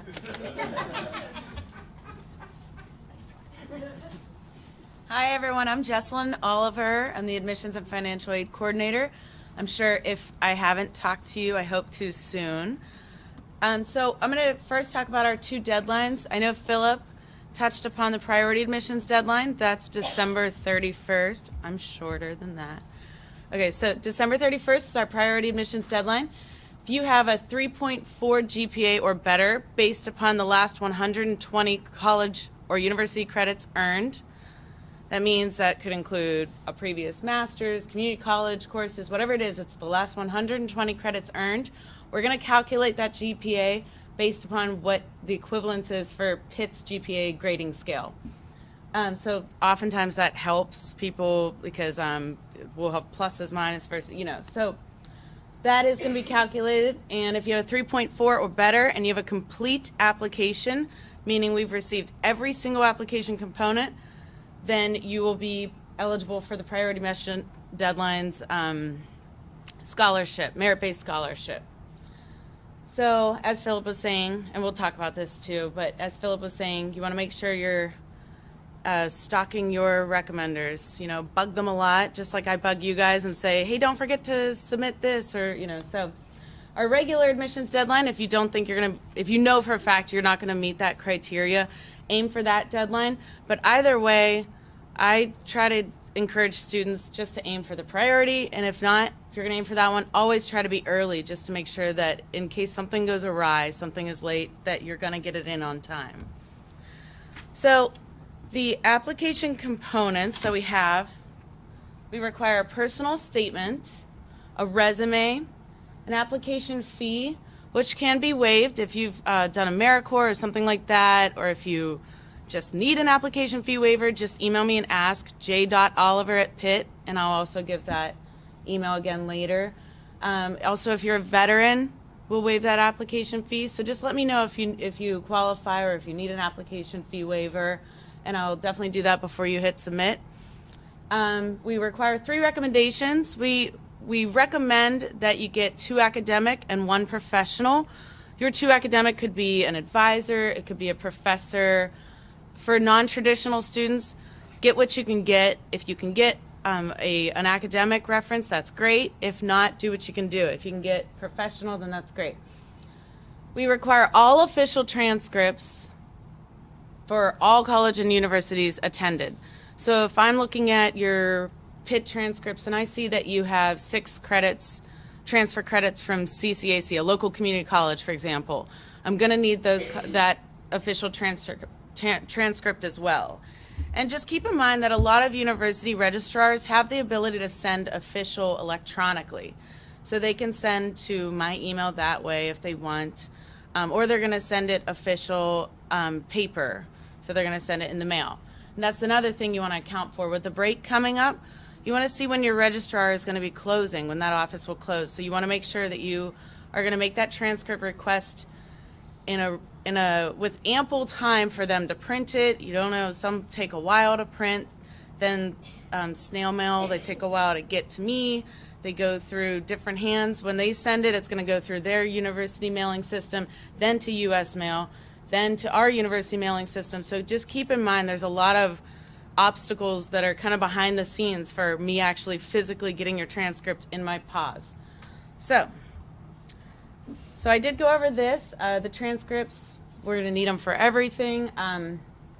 Oftentimes, let's say you're in the midst of getting your bachelor degree, so you're going to have in-progress credits showing up whenever we get it. That's fine. Then if you get accepted, I'm just going to bug you to send me your final transcript. There's a difference. It's very subtle. It's just a couple words at the top. It's going to say degree conferred. So that just shows me that you got a bachelor's degree. That's our prerequisites to get in, is a bachelor's and a statistics course. So I'm going to be looking for a degree conferred transcript. If you don't have it when you apply, again, that's fine. I'm just going to bug you again later. And we also require a statistics course. It has to be 3 or more credits earned at an accredited university or college. So it has to be over the level of 100. And it can be any sort of statistics. I've seen some really cool names of like very interesting statistics. So it's anything stats that's over the level of 100. Usually people just say, or take intro level stats at their local community college if you do not have stats already. You know, don't pay an arm and a leg and take it at CMU or something. Take it at your local community college, wherever that might be. I do know there's also a few that are through accredited universities that are online, but I do know they're pretty pricey. So just think ahead with that if you don't have stats. Also, if you think that you do have stats, but it doesn't explicitly say that on your transcript, let's say it's called something different, probability and something else. If you think you have that, then you have to send that syllabus to Mr. Mack, and he's going to be the one who reviews that to decide, does that meet our criteria for statistics? So again, like I was saying, just keep in mind that with all the deadlines, you relying on so many different parties to get your application complete, you're going to want to mark your calendar just to say, okay, send another reminder email to Professor so-and-so. Bother the registrar, see if they've sent it. Bother Jesse, that's totally fine, that's what I'm here for. You're not bugging me. You know, just send me emails, call me, whatever you want. That's what I'm here for. I'm going to help you every step of the way and to see if that application is complete, what you might need. And I'm gonna email you too, so don't worry. I'm going to email you and say, hey, we're missing XYZ, and don't forget to submit. I'll probably send you 100 of those. So because I don't want anybody to miss that priority admissions deadline, because that's such a great deal, as Philip was saying. Like I was saying, consider all the different hands that the mail's going through. You know, just plan really far in advance. Like, you should be requesting your transcripts now if you haven't already. Definitely now, because the colleges could be closing December 20th. You know, like, every college is going to have a different break. I think St. Francis already closed. I don't think the registrar did, but, you know, like, the students are gone. So keep in mind, we don't know when their staff will be gone. So here's what the application portal looks like. So once you have an application started, it's going to look like this. It's going to have, sorry it's so tiny, but it's going to have your personal information, all the different sections for you to complete and check on. You're going to be able to see, you're going to be able to log in and make sure you write down your application number and your password. You're going to be able to see every step of the way when you enter in your applicants, your recommenders in to apply yourself. You're going to see that, okay, they received my request for the recommendation, but then you're going to see that they opened it. You'll see that they started the recommendation, and you'll eventually see when they submit it. So if you see that they started it and they still haven't submitted it, just send them a friendly reminder email. 5 of them, whatever you need to do, just because, you know, they're your recommenders for a reason. They definitely get busy during this time. Everybody has holiday plans, whatever it might be. Just send them friendly reminders and bug them lots to make sure that they get it in, because it's always a very big, sad shame when somebody's recommender submits January 3rd, and then you just missed out on a lot of scholarship money. So, and also, if let's say you can't get a hold of somebody because they're in like Bermuda vacationing, it's happened, and just get a backup. Maybe have one in mind. Know that, okay, I'm going to ask Professor so-and-so for a recommendation at the last minute if I need to. And then they can always submit to me electronically or mail, whatever they want, as long as it's on their letterhead, then it's fine, it's official, and it has to come directly from them. So yeah, you both will get emails along the way, the recommenders and you, of every step that's been completed. You'll also be able to see whenever I receive your transcripts in the mail. I'll go in there and mark it received. And at that time, let's say, I know it happens often, students will say that they forgot that they took classes at a community college. Let's say it was a long time ago. I'll definitely email you and say, hey, we're going to need this transcript as well. So, you know, I'm working with you guys too to get those get your apps complete. So that's what I'm here for sure. So keep in mind, you're going to fund your education the same way you did in undergrad through FAFSA. They want your apps complete by April, your FAFSA apps. You can complete them later, but keep in mind that every grad student is eligible for $20,500 per year. That does not mean that you have to take every penny of that. They don't really tell you and they don't advertise it, but you can give it back. So you want to keep in mind that graduate loans are a lot different in graduate school versus your undergrad. You're going to be accruing interest from the minute you get those loans. So it's a lot different from undergrad. Undergrad, you did not accrue interest. These ones do, and you have to be a little more responsible, and like Philip was saying, work out your budget, really think about, do I need that money? Let's say you thought you needed it, and you took $5,000 more than you thought you needed. You can give it back. They don't advertise that, but you can give it back. You can give it back late. You can give it back. So do that quickly. Like, definitely stay on top of your finances and budget accordingly to make sure that you're not taking too much. And our financial aid code is 008815. That code is the same for the whole University of Pittsburgh. It's just a general Pitt code. Again, if you need that, if you have any questions, just ask me. Go on our website. It's pretty easy. And then these are just some websites that we have that you might want to watch. We have social media pages that we update pretty regularly about what the School of Social Work is doing. And you know, anything exciting. And at this point, we're going to take a 5-minute break. Restrooms are in the back. They're also upstairs. 10-minute break. Okay. And help yourself to 10 pounds more of food, please. Yes. Thank you. Please help us eat the food.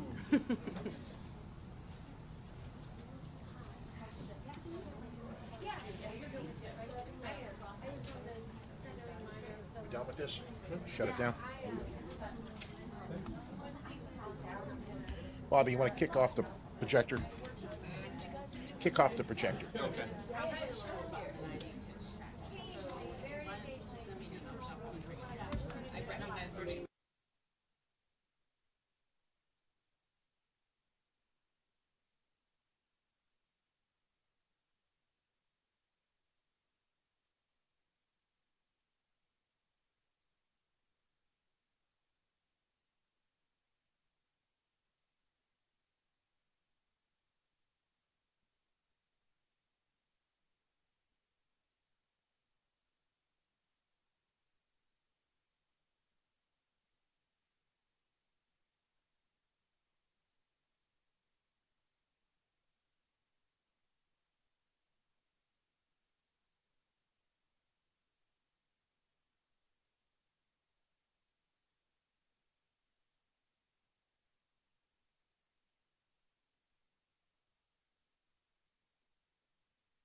Christina. She works in the admissions and MSW office, and she'll be walking around with a microphone.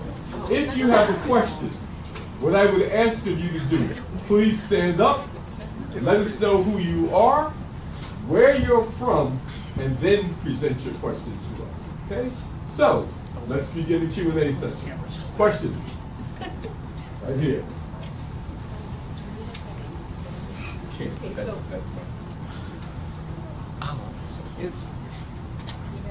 No. Is it on? I can talk loud. Hello, no. Oh, there. Yes. So if the panel could please repeat the question so that the people online could hear, that would be great. Hi, I'm Alex Romeo from Messina, New York. I go to St. Francis University. My question is for field placement. Have you ever had a student go abroad?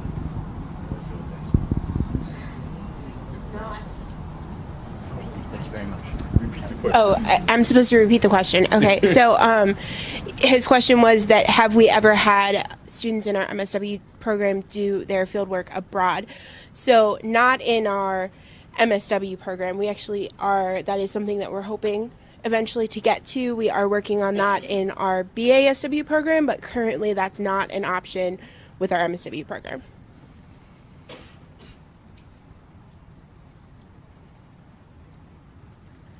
Hi, I'm Hannah Spitz. I'm from Temple University, so I'm in my 4th year Bachelor of Social Work with Harrisburg. But I was wondering, besides applying just as a master's student in social work program, how do you specifically get these certificates, or is that something you get once you get into the program? You will. Who wants to take it? Yeah, down here.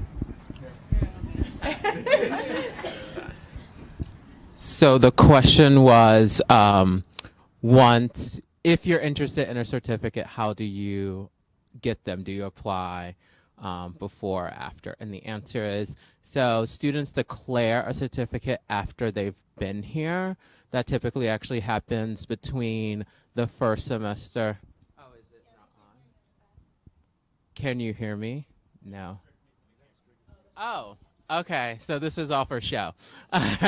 So the answer to that question is you would apply the first semester of your first year, and then that would start the second semester and into your second year. So it's something that happens once you're already into the program, but you don't apply for certificates beforehand. The other thing is some certificates, depending on the time, there is an option to potentially transfer. If you, like, for instance, start off as a mental health certificate and you decide that you want to go into, I'm trying to think of one where there's an integrated healthcare, one that's easier to do. You could change sometimes depending on where you are in that process. It may not be beneficial because it might tack on some things, or you may have already completed a requirement for one and there might be a separate requirement for another. So you just want to talk through that with your advisor after you're here.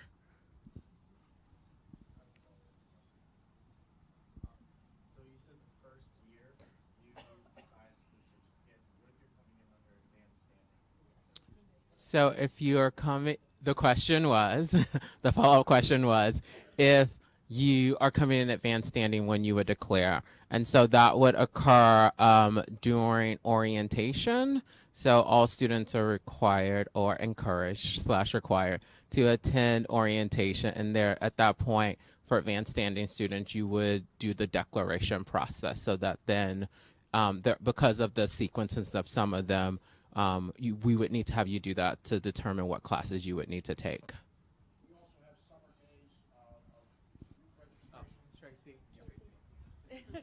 We also have summer days of group registration, and during those times over the summer, you can declare your certificates during those times as well. We have the forms and everything, and we bring in large groups, and you'll get dates that when we're going to be doing those over the summer. Not everybody can come in, and we'll grab the other people who can't when they come in. Or you'll work over the phone, and you can discuss that with the MSW program director if you're doing over-the-phone registration. Additional questions? There we go. No, right here. Hello, my name is William. I'm from Pittsburgh. My question was, can you elaborate on the MSW CAS program? And if there is a way to include that with COSA? The Catch Business School program that. Teacher education. Oh, the Catch. I don't know. I don't think so. Right. Yeah. What that means in practice, because you're doing the social work, obviously, and you get a certificate? So to repeat the question, the first part of the question was, is there a way to do the social work and secondary education program and be a COSA student as opposed to a direct practice student, if I understand that correctly?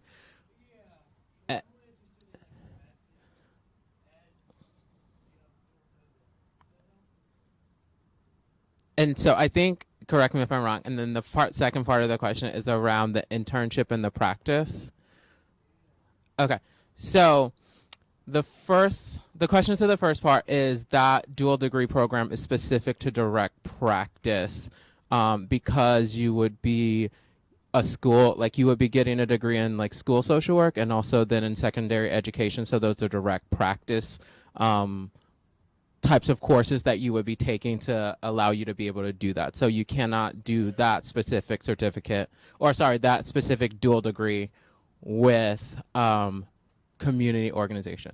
The second part of that is that for that dual degree, you actually have two types of placement. So you have a social work placement, and then you have a placement that is in the schools and through the School of Education. So that program is 3 years because you have social work field, and you also have field in education. And so some of the dual degrees, you have it where, yeah, you would be in field and social work and you take social work courses, and then you have courses in the other degree program. And if that other degree program requires placements or externships, you will also need to do those with them. So that is how that works. Did that answer your question? Okay.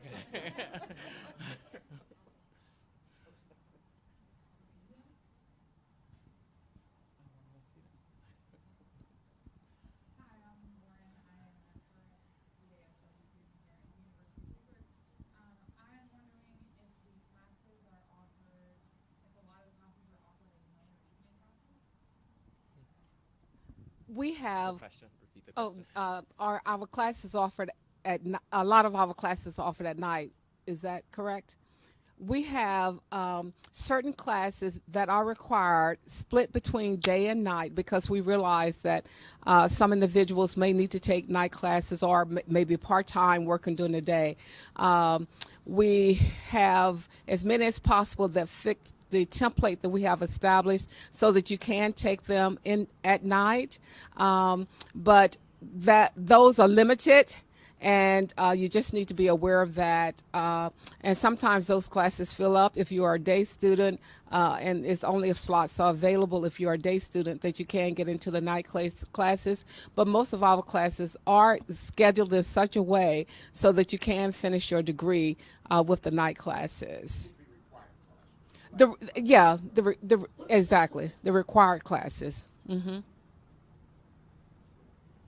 Hi, my name is Tom. I'm from Rochester, and I currently work at a food bank up there doing some community programs work. And I'm wondering if there's any opportunity to apply previous experience in that kind of field to the field experience specifically for the COSA program, or if there's opportunities to work outside of Pittsburgh remotely and still be a part of the program and do the field experience in another city. Yeah, that's field.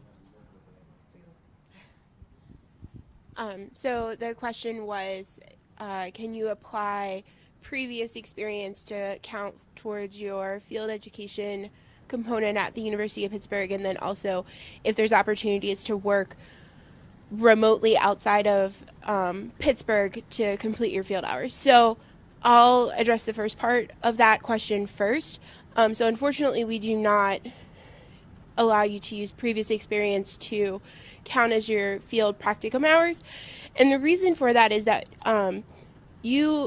that's actually a course, and so there is like some specific things that you're completing in conjunction with that field placement that we don't have sort of that quality control over previous experience.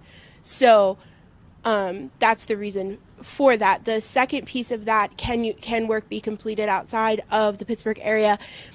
It can, depending on the situation, but for typically students are already here for classes, so it's usually somewhere fairly close to Pittsburgh. So it's kind of a case-by-case situation that we could figure that out. Most students are taking their field placement at the same time that they're taking other courses, and so that they can have that tied together. So while we do work with people, and we have had students that were out of state, like Ohio, places that aren't too far away, it's really a case-by-case situation. I just want to respond to the first part of your question regarding can previous work experience count? Remember, this is graduate school, okay? It's graduate school. So any work experience that you may have had or anything that you've done prior to graduate school would not be able to count as course-related credit. And the point that I'm making, it would not only be for the University of Pittsburgh School of Social Work, this would apply to any graduate school of social work in the country. Okay.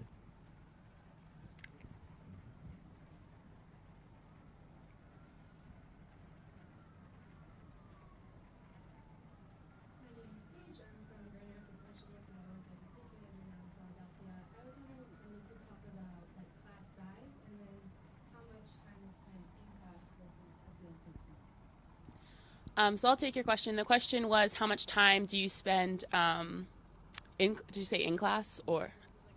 Oh, versus the field placement. So I'm advanced standing, which means I'm with second-year students, and I have 3 classes during the week, and each class is like 3 hours. Sometimes you get out a little earlier, sorry, depending on the professor. And I would say I spend... That is actually a hard question to try. I probably spend like 5 hours doing work for my classes outside of the classroom. Field placement, you're only really supposed to do a maximum of 25 hours a week. Sometimes, I stretch it a little bit. I'm one of those people who I love to work. So, and the balance between the two is going to really be personal. So you have to know how much studying you may need or how much time you need to take on your assignments. But your professors are really good at, if you have a lot going on at your field placement that week or during a particular time with helping you out and maybe giving you an extension or something like that. Oh, class size. I'm sorry. I would say, I didn't take the generalist classes. My class sizes as an advanced standing / second year, I think is like a max of 15 or 20 that I've seen in my classes.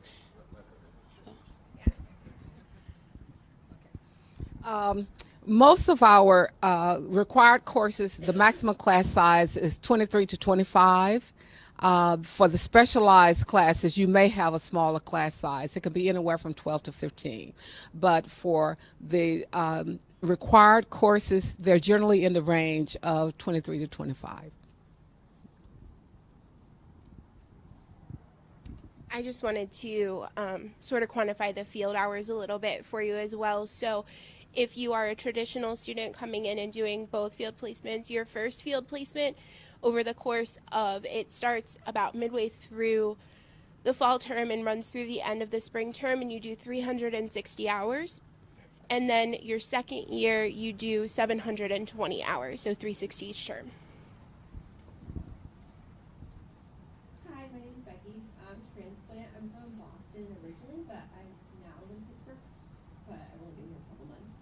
My question is regarding the field work. Is there ever opportunities to be paid in your field work? And if not, as a working professional now, I am interested in going full time, but trying to think of ways to, I do have income of some sort. How do you balance your field work and maybe a part-time job and full-time school? Well, let me address the first part, and then so there was 2 parts to the question. So the first part is there ever an opportunity for a paid field placement? And then the second part of the question is how to balance field work with working a part-time job. So this is, of course, the number one question that we get in the field office. We do our best to provide stipends for our field placements. However, it is never a guarantee, and we cannot guarantee that you will get a stipend at your field placement. We advocate the best that we can. However, unfortunately, given the agencies and the populations that we're working with, a lot of the agencies just don't have the funding available to pay their interns. So we do the best that we can. It's never a guaranteed option. As far as balancing, a lot of students do this. I think that the biggest thing with this is flexibility at your job site. So having, and I can tell you as a student, I did this years and years ago when I was here as a student. I worked part-time as well, and it really comes down to flexibility. They have to understand that you're a graduate student and that you have to do this field work, and that many of your agencies may be open daylight hours and may not have evening and weekend hours, so they have to understand the need for flexibility. I think that's the most important thing. So in regards to if you can get paid at certain internships, I was lucky enough to, at the VA, they do offer payment there. More on the aspect of, work life, school commitments, having been the individual who not only went to school, internship, and also had a job, it all comes down to time management. How much do you want to sleep? So it's grad school. And I just want to follow up. So I am not far removed from you. So I've been through this process more recently, and I did work. But I do want to just iterate the fact that you are signing up to be a student and to be a master student, and that your priority, if this is the journey that you're taking, should be school, right? And so that all else should be, and I understand financial constraints, but all things need to sort of be put at a lower priority than you being in school. I also think that's important in terms of like your field placements too. Like your field sites know that you have class that occurs in conjunction with you being in field, and the classwork comes first. And so however you juggle that is completely up to your style and how you do that. But that, right, it goes class, field, and then other things, even though we strive for a balance. But I mean, you're paying a lot of money to get an education. So I mean, I would strongly recommend, and what I tell my students is like, you need to be in class, right? And how you figure out the rest of that is really negotiable. And remember, with the priority scholarship that you can receive from the School of Social Work, remember to look into different fellowships. As Melissa and I both presented, we both have stipends that we give the students for our fellowships. But look at all of the different opportunities, financial opportunities at our school. There's some other things that you can benefit from.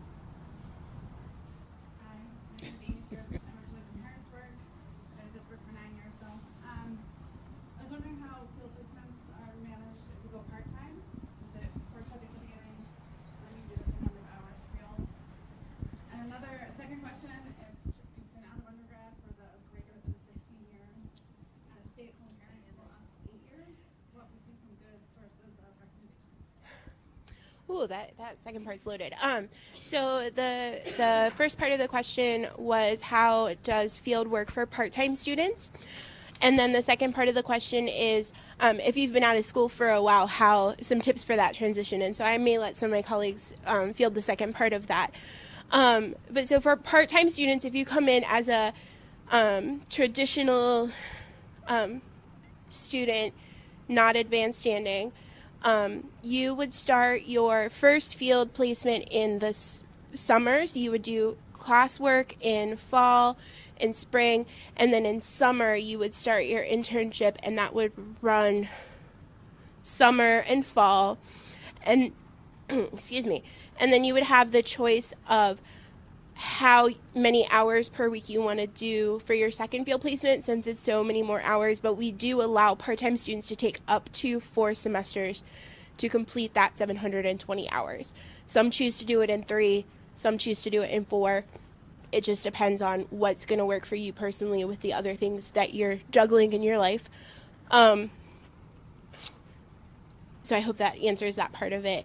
As far as coming back to school, I think that the University of Pittsburgh try to be very supportive of people who are coming back. We have I'm not sure the percentage, but a pretty high percentage of people who are coming back who've been out of school for a while. You might be able to speak more to that. Okay, if you've been out of school for a while and you're thinking about what kind of recommendations that you want to submit, you have to remember this is a professional school. We like to see letters of recommendation with people who have letters behind their name. Our favorite letters, of course, are MSW, but we also like to see MA, PhD, JD, whatever. So let's say, for example, you've been out of the work profession for about 10 years. I'm asking you this question, have you done any volunteer work? Okay. Are there individuals there that are responsible for your supervision who have gone on to graduate school and have done graduate level work? Not that you know of. Your situation may be a little bit difficult. I'm being serious because, well, let me ask you this question. Who were you planning to get your letters of recommendation from? You haven't thought about it yet, okay? Okay. Okay. Well, that's something you're going to have. Right. Okay. Okay. Since we're talking about recommendations, I just want to caution all of you on this. The only recommendation that I truly do not like to receive is if that person is your pastor, priest, father, unless that individual has been responsible for your work supervision. So if Father O'Brien has been your work supervisor, that's fine for that person to submit a letter of recommendation. But if this is someone that knows you or your family because you have been a church member for like the past 15 or 20 years, that letter of recommendation is not appropriate. Okay?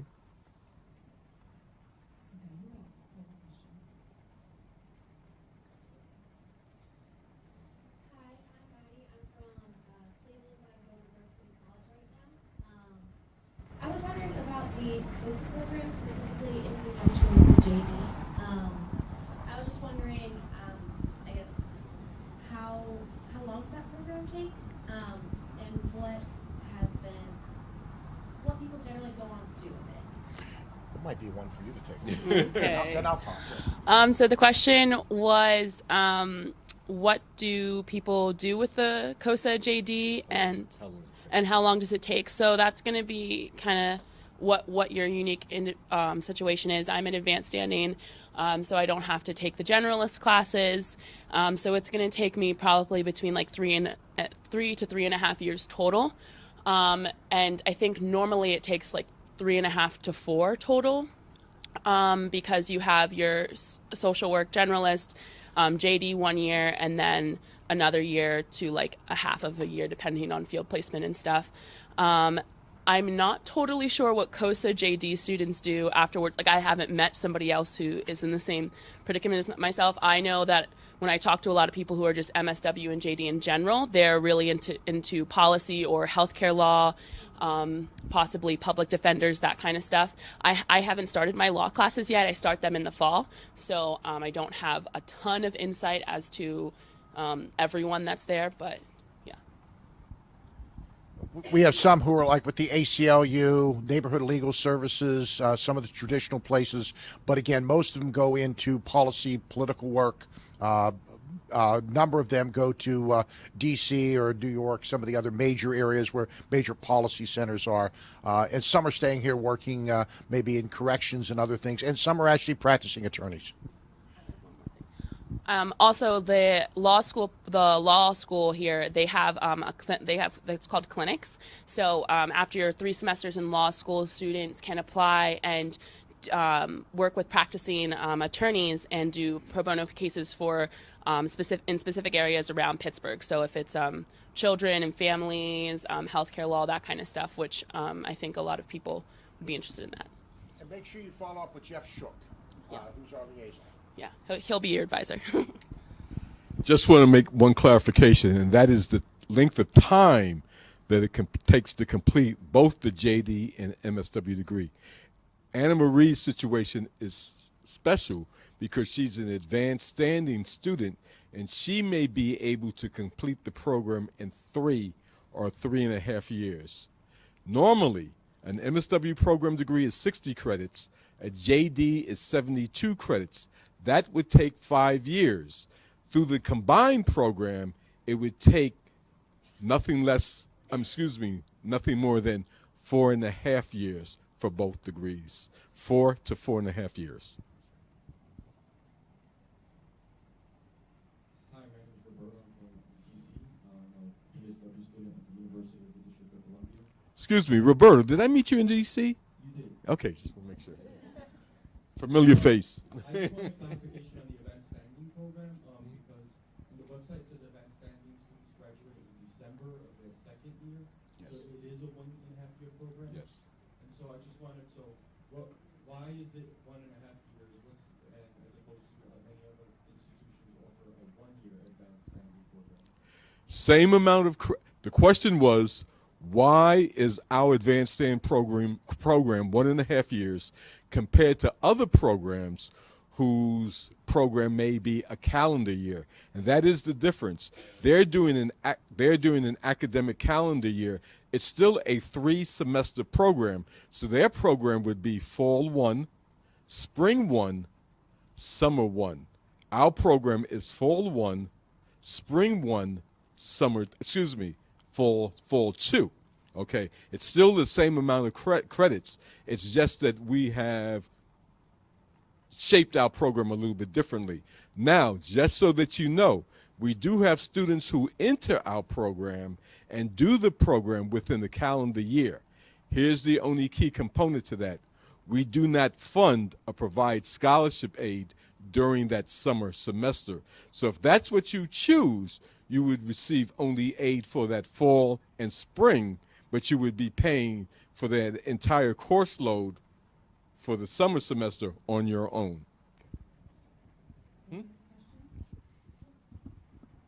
Sorry, I just wanted to also add that, so because I advise a large majority of students where this may impact them, the other thing to be clear about is that it is possible to do it if you're in advanced standing over the summer, but it does limit your ability to have a certificate because we do not offer a full course catalog over the summer. We have a limited number of classes offered over the summer. So for instance, if you were advanced standing, it may not be possible to do the integrated healthcare because we may not offer one of the required courses over the summer. We don't guarantee which courses are offered over the summer. But if you decide that you wanted to come and just do a straight up Masters of Social Work in direct practice, that is, you can do that. But it may not work with certain certificates depending on the timing because courses aren't guaranteed in the summer.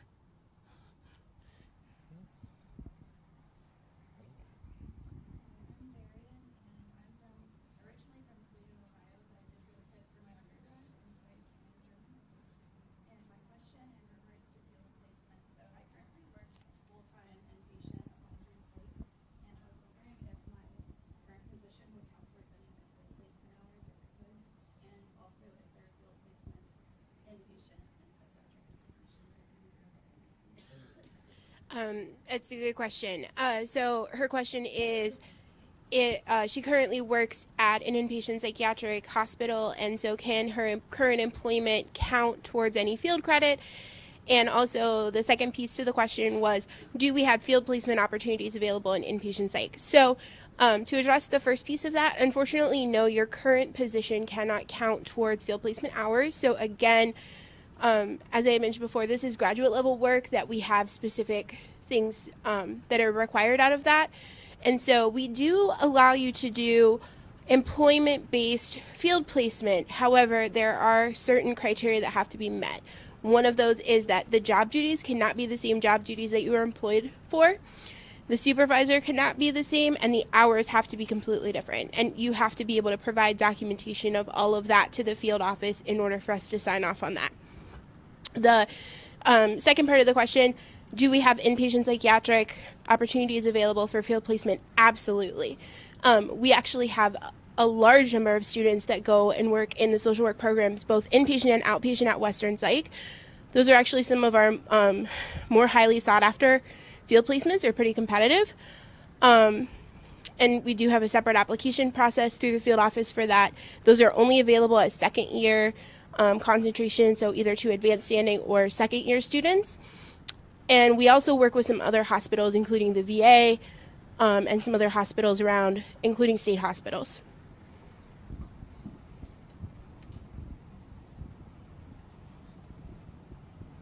In the front. Okay, my name is Bree Guy. I'm from Pittsburgh. I go to St. Francis University right now. A question I had is, so when you were applying online, do you have to, during the application process, do you have to pick up the joint degree, like at that position, or can you at a later time decide to pick up another one of those options? Okay, the question was asked was, when you begin your application, do you have to, at that particular time, identify that you're interested in applying for a joint degree program? All students, particularly if if you're taking in the 60 credit program, our regular 60 credit program, regardless of the fact if you're COSA or direct practice, all students in the first semester take that first core of courses. That also applies to all students. You don't really need to make that decision in terms of concentration or certificate program until during the beginning of your second semester or spring semester 1. So you can actually apply to a dual degree program beginning in that spring semester of your first year. Oh, you're advanced standing. You're going to have to come in, that's different. As an advanced standing student, you're going to have to make that application to that program, both programs simultaneously. Okay. The other thing that's really important to know about dual degree programs is you have to be admitted into both schools. So when you're admitted to the School of Social Work, you are admitted to the School of Social Work. If you wanted to, for instance, get a dual degree with MPH, to get a master's in public health, you will have to apply and then get admitted into that program. So we don't guarantee admission into the other degree. You have to apply separately. It's not a pooled application. It's a separate application to that program, and then you would start at social work as your home institution degree, and then you would then pick up the courses for that other institution or that other degree. But you do have to apply separately to the individual schools before you can start that program. And if you are coming advanced standing, then you would need to apply for that program at the same time that you're applying for the School of Social Work, because you would need to be taking because they accelerated, right, you would need to be taking classes in both of those degree programs simultaneously.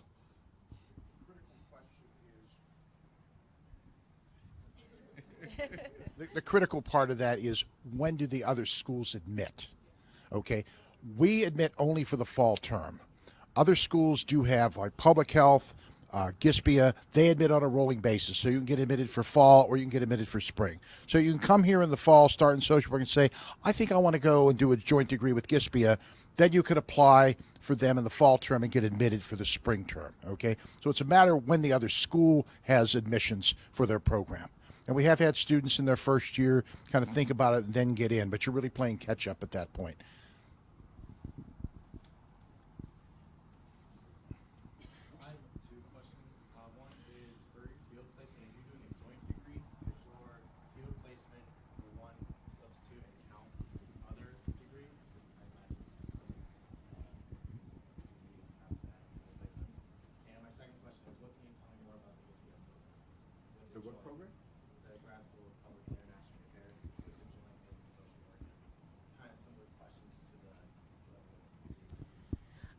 So 2 questions. So the first question was, can your practicum field work for the School of Social Work count for field placement that you may be required under another joint degree program? And then the second was for more information about our GISPIA joint degree program. So I'll address the first part of that. We as the School of Social Work, do not allow you to count your field place, like a field placement at another school, to count for your field placement here. However, some other schools may allow you to do it on the other side. So it is up to the other school if they decide that. Because we have such criteria that we are requiring for you to meet at your field placement, that's why we don't allow that piece. Yeah, and the question on the GISB side, and GISB does accept our field placement for their, generally a summer internship. Theirs is not for credit, ours is. So they will accept ours, particularly because it's for credit. But you have to get your social work internship approved by them. I've rarely heard them ever saying no in that kind of case. Now, I don't know about public health, because that's a little bit different now. They do accept ours, but they do have an internship requirement, but you got to define that already, right? They have, for public health, they accept our internship. They have some requirements and some paperwork that you'll fill out, but it's formalities. But they accept our internship as their practicum, they call it. Awkward passing the mic. Oh. You also asked about the joint degree with GISB, and basically they have a number of options. There's their nonprofit management or public administration side. There also is the international development side, and then there is the public international affairs, which is more tied to the security and other things. We don't always find that to be the most appropriate specialization over in GISB for social work. The international development, definitely, if you want to do international work and community development and organizational NGO work, that's perfect for that. The other one is more training people who are going to work in security programs, CIA, and other things like that. The public administration is great if you're going to work in government, municipal services, and planning offices and things. And we often find that students come in and do community organizing here and do public management over there. It's a good fit. But we have a lot of interchange between our programs, and we work very, very closely with them.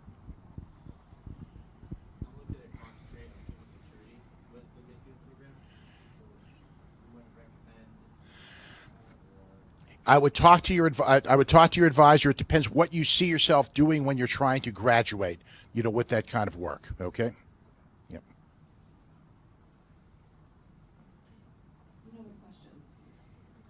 You want to work in immigration services? That would be a really good fit. Hi, I'm Mara DeLuca. I'm from Pittsburgh. I have a couple questions, but I also want to know along the lines of somebody's working full time now and thinking of going back to school. Is there somebody on staff? I know you have advisors once in the program, but is there somebody to speak with ahead of time to figure out to weigh the pros and cons of should I go part-time? Are there, the stipends, the private scholarships or outside scholarships that are available? Those sorts of questions. I'll pass that. Okay. Well, the question was regarding the fact who could she speak to, or who may an applicant speak to regarding really any issues or concerns that you may have trying to decide if it's best for you to go full-time or part-time.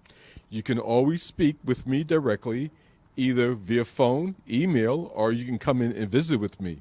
And my phone number, just so you know, is 412-624-6346.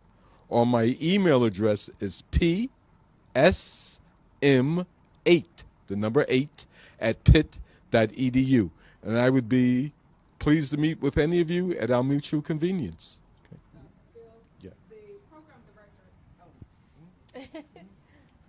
The program director is also willing to meet with you to show you the kinds of courses you would take and the length it would take you if you are a part-time student. And we have templates that I can share with you. I'm a person who started as a part-time student here at Pitt, so I can tell you about my personal experience and how they work with me as well.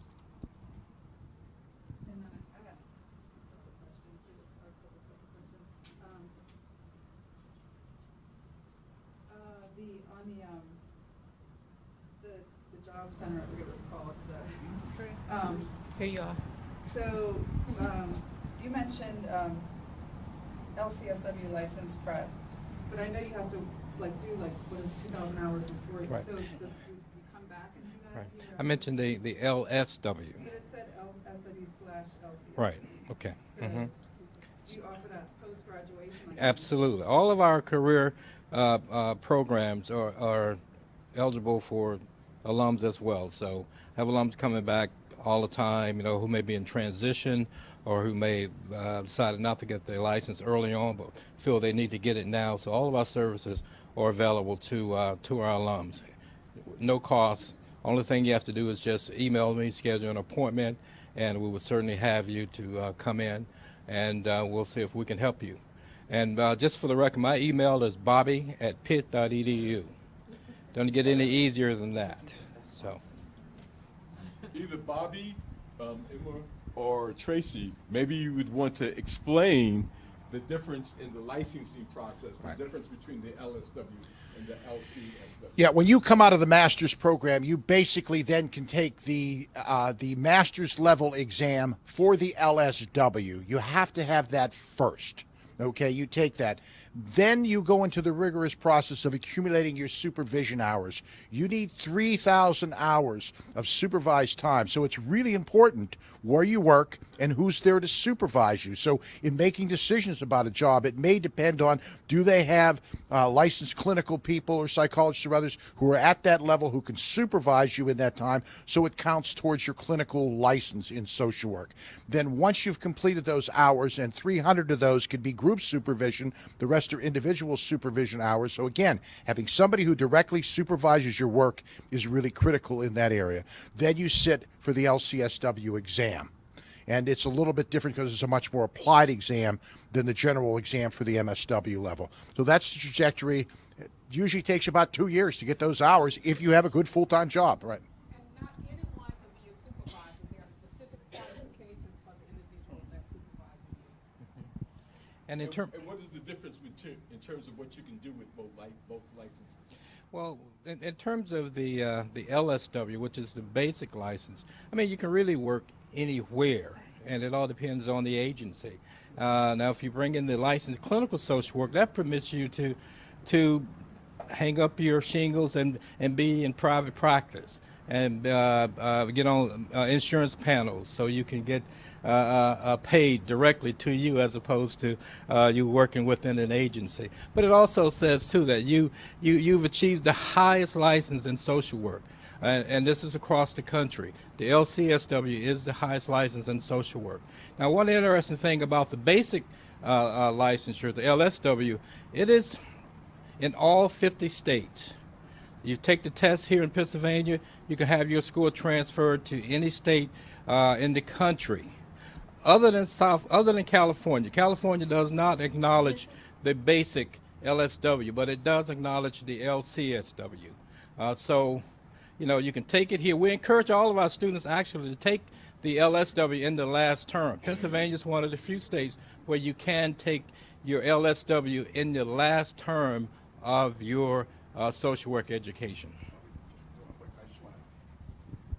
I want to clarify one other thing, too. I mean, we do offer license exam prep workshops. We do those in conjunction with NASW PA. Here, you also have the training at the Van Kirk Center where you can take practice exams, and that's really important. But I also want to, for those of you that are looking at COSA, we strongly recommend that COSA students also consider getting the LSW. It's not really always required, but it's nice if you're going to be supervising or running programs and organizations that hire licensed social workers to be a licensed social worker yourself. And we do have a lot of our COSA students who sit for the exam and pass the exam. The success rate's very good for that. So we do encourage you, and I will do that as your advisor, and so will your other advisors.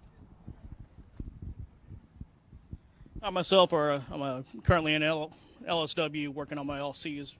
In regards to organizations, as far as why is it important to get an LSW for some individuals, when you're talking about inpatient work or any of the hospital social workers, you're gonna need an LSW. The great thing about that is while you're there, majority of the places offer supervision while you're working there. Now, what Bobby mentioned earlier, that you're able to take the LSW the semester before you graduate. The most important thing about that is it makes you a heck of a lot more marketable, not only for, across the social work realm, but also across the LPC realm. And on top of that, you can negotiate that for more money. So There you go. I just want to suggest one other thing. The Association of Social Work Boards, and I'm on one of their panels, has sample exams. So just go to ACSW's website and click on the exams, and you will see samples of the kinds of questions that will appear on the exam. So you can use that just to see what you could expect when you actually sit for the exam. Yeah, you can download it. And I just had one more question, which was, well, I think you answered one question I was going to ask about, is this transferable to other states? But also, if you go into, say you go into direct practice or you get a certificate in one area, and I know everybody talks about the MSW, the benefit of transferring to other areas. How easy is that, like if you decide after getting direct practice that you want to go into community work? So the question was, if you are a direct practice student and you take a certificate, how transferable is it if you decide later in your career to shift? And so I would say this to all of my students. The dichotomy that we have as far as education is for educational purposes and not for practical purposes. And what I mean by that is, as a social worker, you should have skills across all disciplines, all parts of our practice, right? So the micro, meso, and macro practice, and that you will use all of those skills irrespective of how you decide to get your degree. If you leave here and you were doing mental health, you will at some point, probably within the first year of your employment, be doing some sort of management. And so you will need some of those skills. And so I encourage students strongly that, because there are some classes that are open to students across concentration, specializations that you could take. For instance, one of them is a class on like grant writing. And so I highly encourage that all students take those courses because you will need them. So I started off as I got my master's degree in management, and I only was like doing management stuff for like 6 months, and then I was thrust into practice and doing clinical practice and clinical supervision. And so I will say that, speaking as a professional, I think all of my colleagues up here would say, like, you will need all of your tools in the toolbox to be an effective social worker, and that means being able to work at all levels, individuals, groups, communities, organizational, and you would need all of those skills to be an effective social worker. So I wouldn't be limited by the fact that we have these specializations in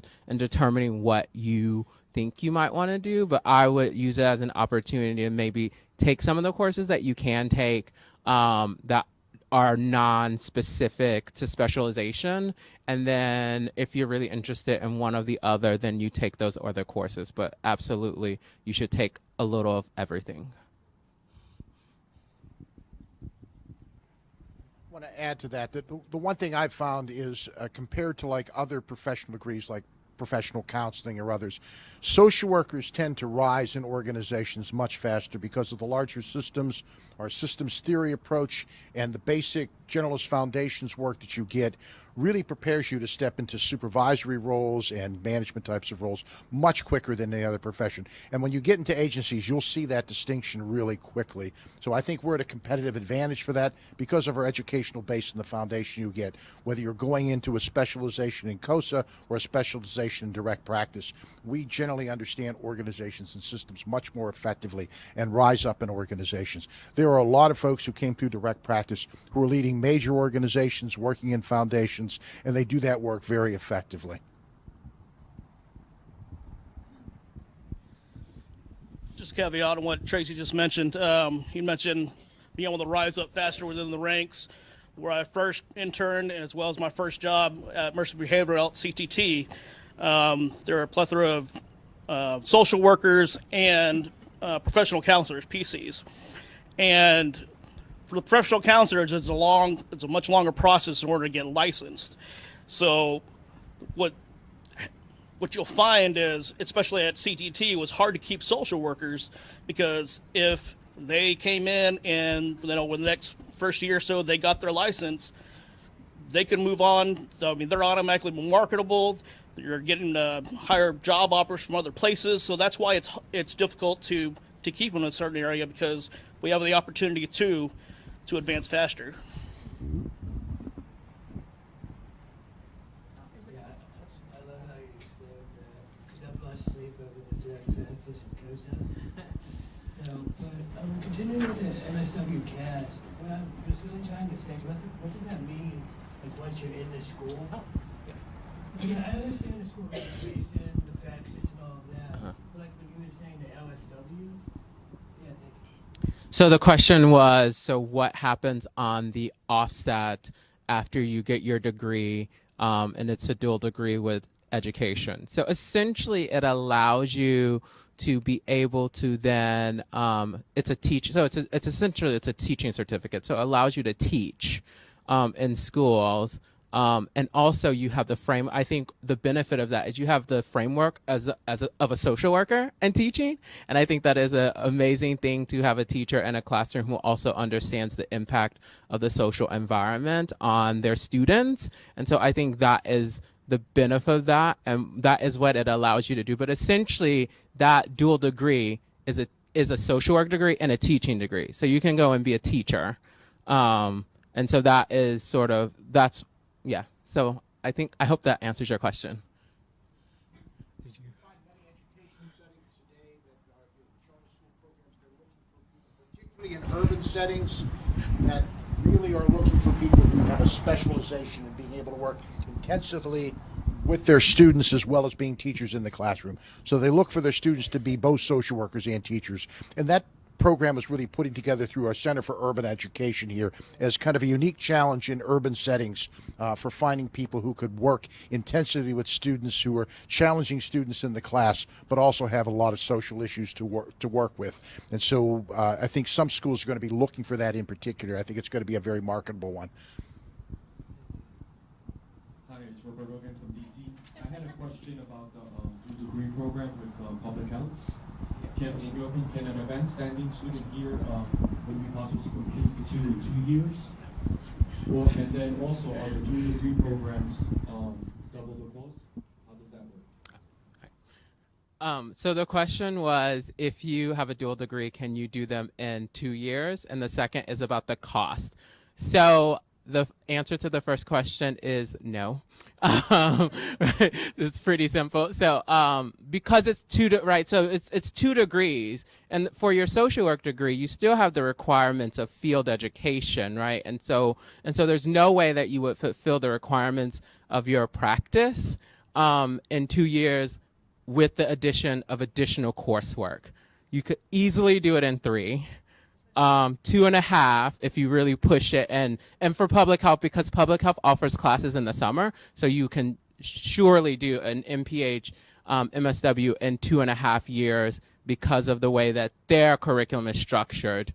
But there's no way to do it in 2 because of the field education components that are required and the sequencing of some of the courses. Your second question. So the tuition thing, essentially it's not double. So the answer is also no. So the tuition follows the home institution. So for the time in which you are in social work classes, you are paying, like, that tuition is billed to social work and you're getting the social work rate. And then when you are in primarily MPH classes, then the tuition is billed to MPH, and there's a minor difference in cost, but it's not a huge difference in cost. So no, you aren't getting double funded to have 2 degrees. It's actually a great deal because you're getting 2 degrees for the cost of 1. It just takes you a little longer. Okay, we have time for about 2 or 3 more questions.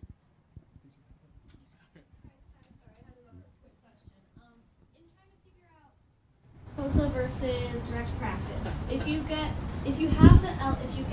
go for the COSA track and get the LSW, are you able to do direct practice or no? I can talk about that a little bit. Yes, you can. So all of our classes prepare you to work with people. And even though you're COSA and you are learning about macro practice, you're still definitely learning how to interact with individuals. And you can go on and have a COSA background and qualify eventually to get your LCSW. So it's a matter of getting the appropriate supervision piece for that. And being a graduate of the COSA program before it was COSA, because I'm that old, Also, I have an LSW. I mean, I was an executive director of an agency, but I worked in a community-based setting. I worked with unemployed workers significantly out in the Mon Valley. There were times when I was working on a budget and finance and proposals, and there were other times I was doing case management and counseling work with people who were coming in with severe issues because I was the person there who could help and take care of them. So there are agencies, and it depends on the setting and the organization, where having that kind of license background is really helpful, particularly if it's an agency that has billable hours. One of the things I would recommend, though, if you're a COSA student and you come in our program, is that you take the models of intervention class, because you will need a good foundation, and that class will give you the foundation in terms of interventions on the macro side, and also prepare you, for the help prepare you for the LSW exam. So because you get to, if you're not getting the certificate, you get 2 electives, and it will be a good opportunity for you to think about the models class. Stand up, stand up. Let us know who you are. I'm Cindy from Pittsburgh, and my question was the reverse of hers. Basically, how practical is it to major in direct practice or specialize in direct practice, but do your practicum in others? Or does that not work out? So, your special, so was about being in one specialization, so being in direct practice, but then having a placement in a different setting. And the answer is actually that does not happen. So at the foundational year, you have foundational placements, but in the concentration year, the practice setting is dependent upon the specialization that you have, because it is the specialization of those skills. In terms of work, that's different. I mean, I think it depends on the agency that you go into at the end, but there is a link between, because again, it's your internships or an extension of the coursework, and so you're applying those skills. So if you're in a direct practice specialization, the setting in which your internships are placed are for you to be gaining skills and practicing in a direct practice fashion. Alicia. Yeah, so just to expand on that a little bit as well, the field office, we have a lot more flexibility if you choose, if you're interested in sort of both and you choose not to do a certificate, we have a lot more flexibility in where we can place you. So if you are in one of our certificate programs, we have field sites that are vetted for those programs, and that's the only place you can go. However, we do have some agencies, just like Tracy talked about, that have a mix of COSA and direct practice work available. And so if you don't have a certificate, then we can potentially place you in one of those agencies where your primary work responsibilities are going to be direct practice, but there's some opportunities to work on some grants and to go to some board meetings and to do some other things. So that's where we get that extra flexibility. We have time for one more question.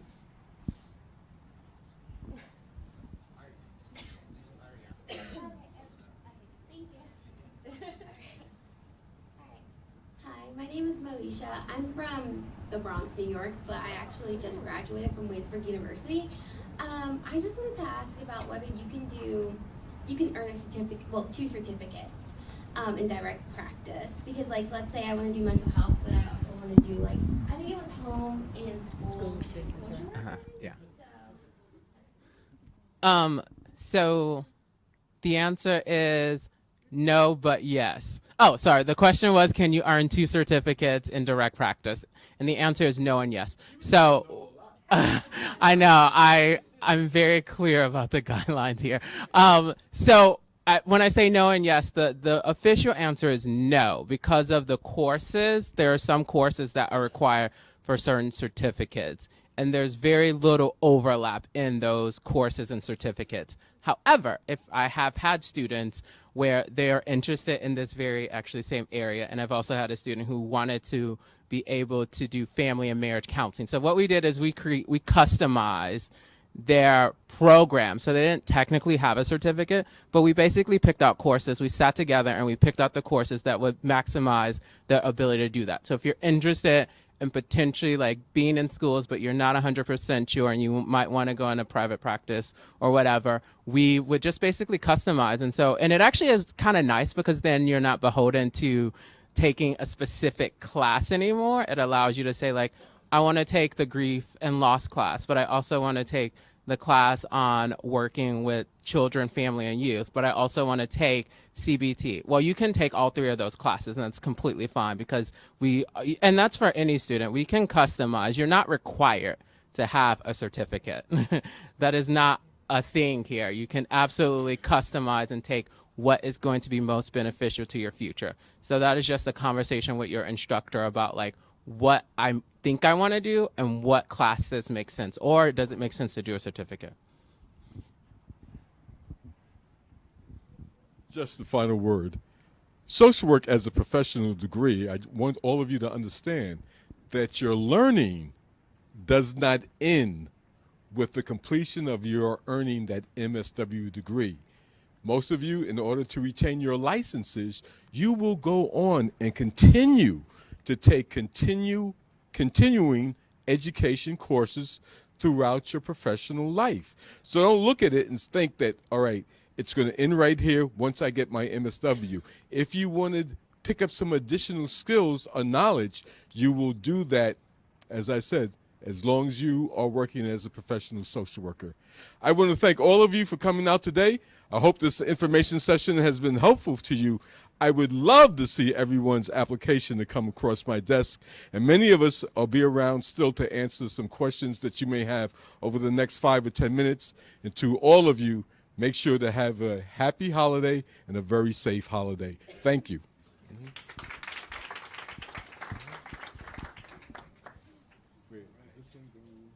This one over here.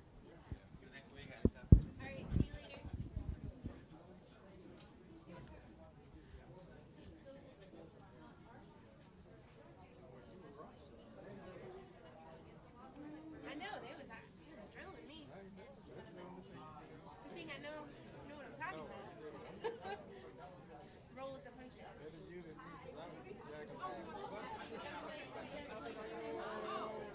Well, let Tracy answer that. Well, when they came out of the gate with the study abroad, I was like, gotta think. Wait, what are we doing? Because we've talked so much about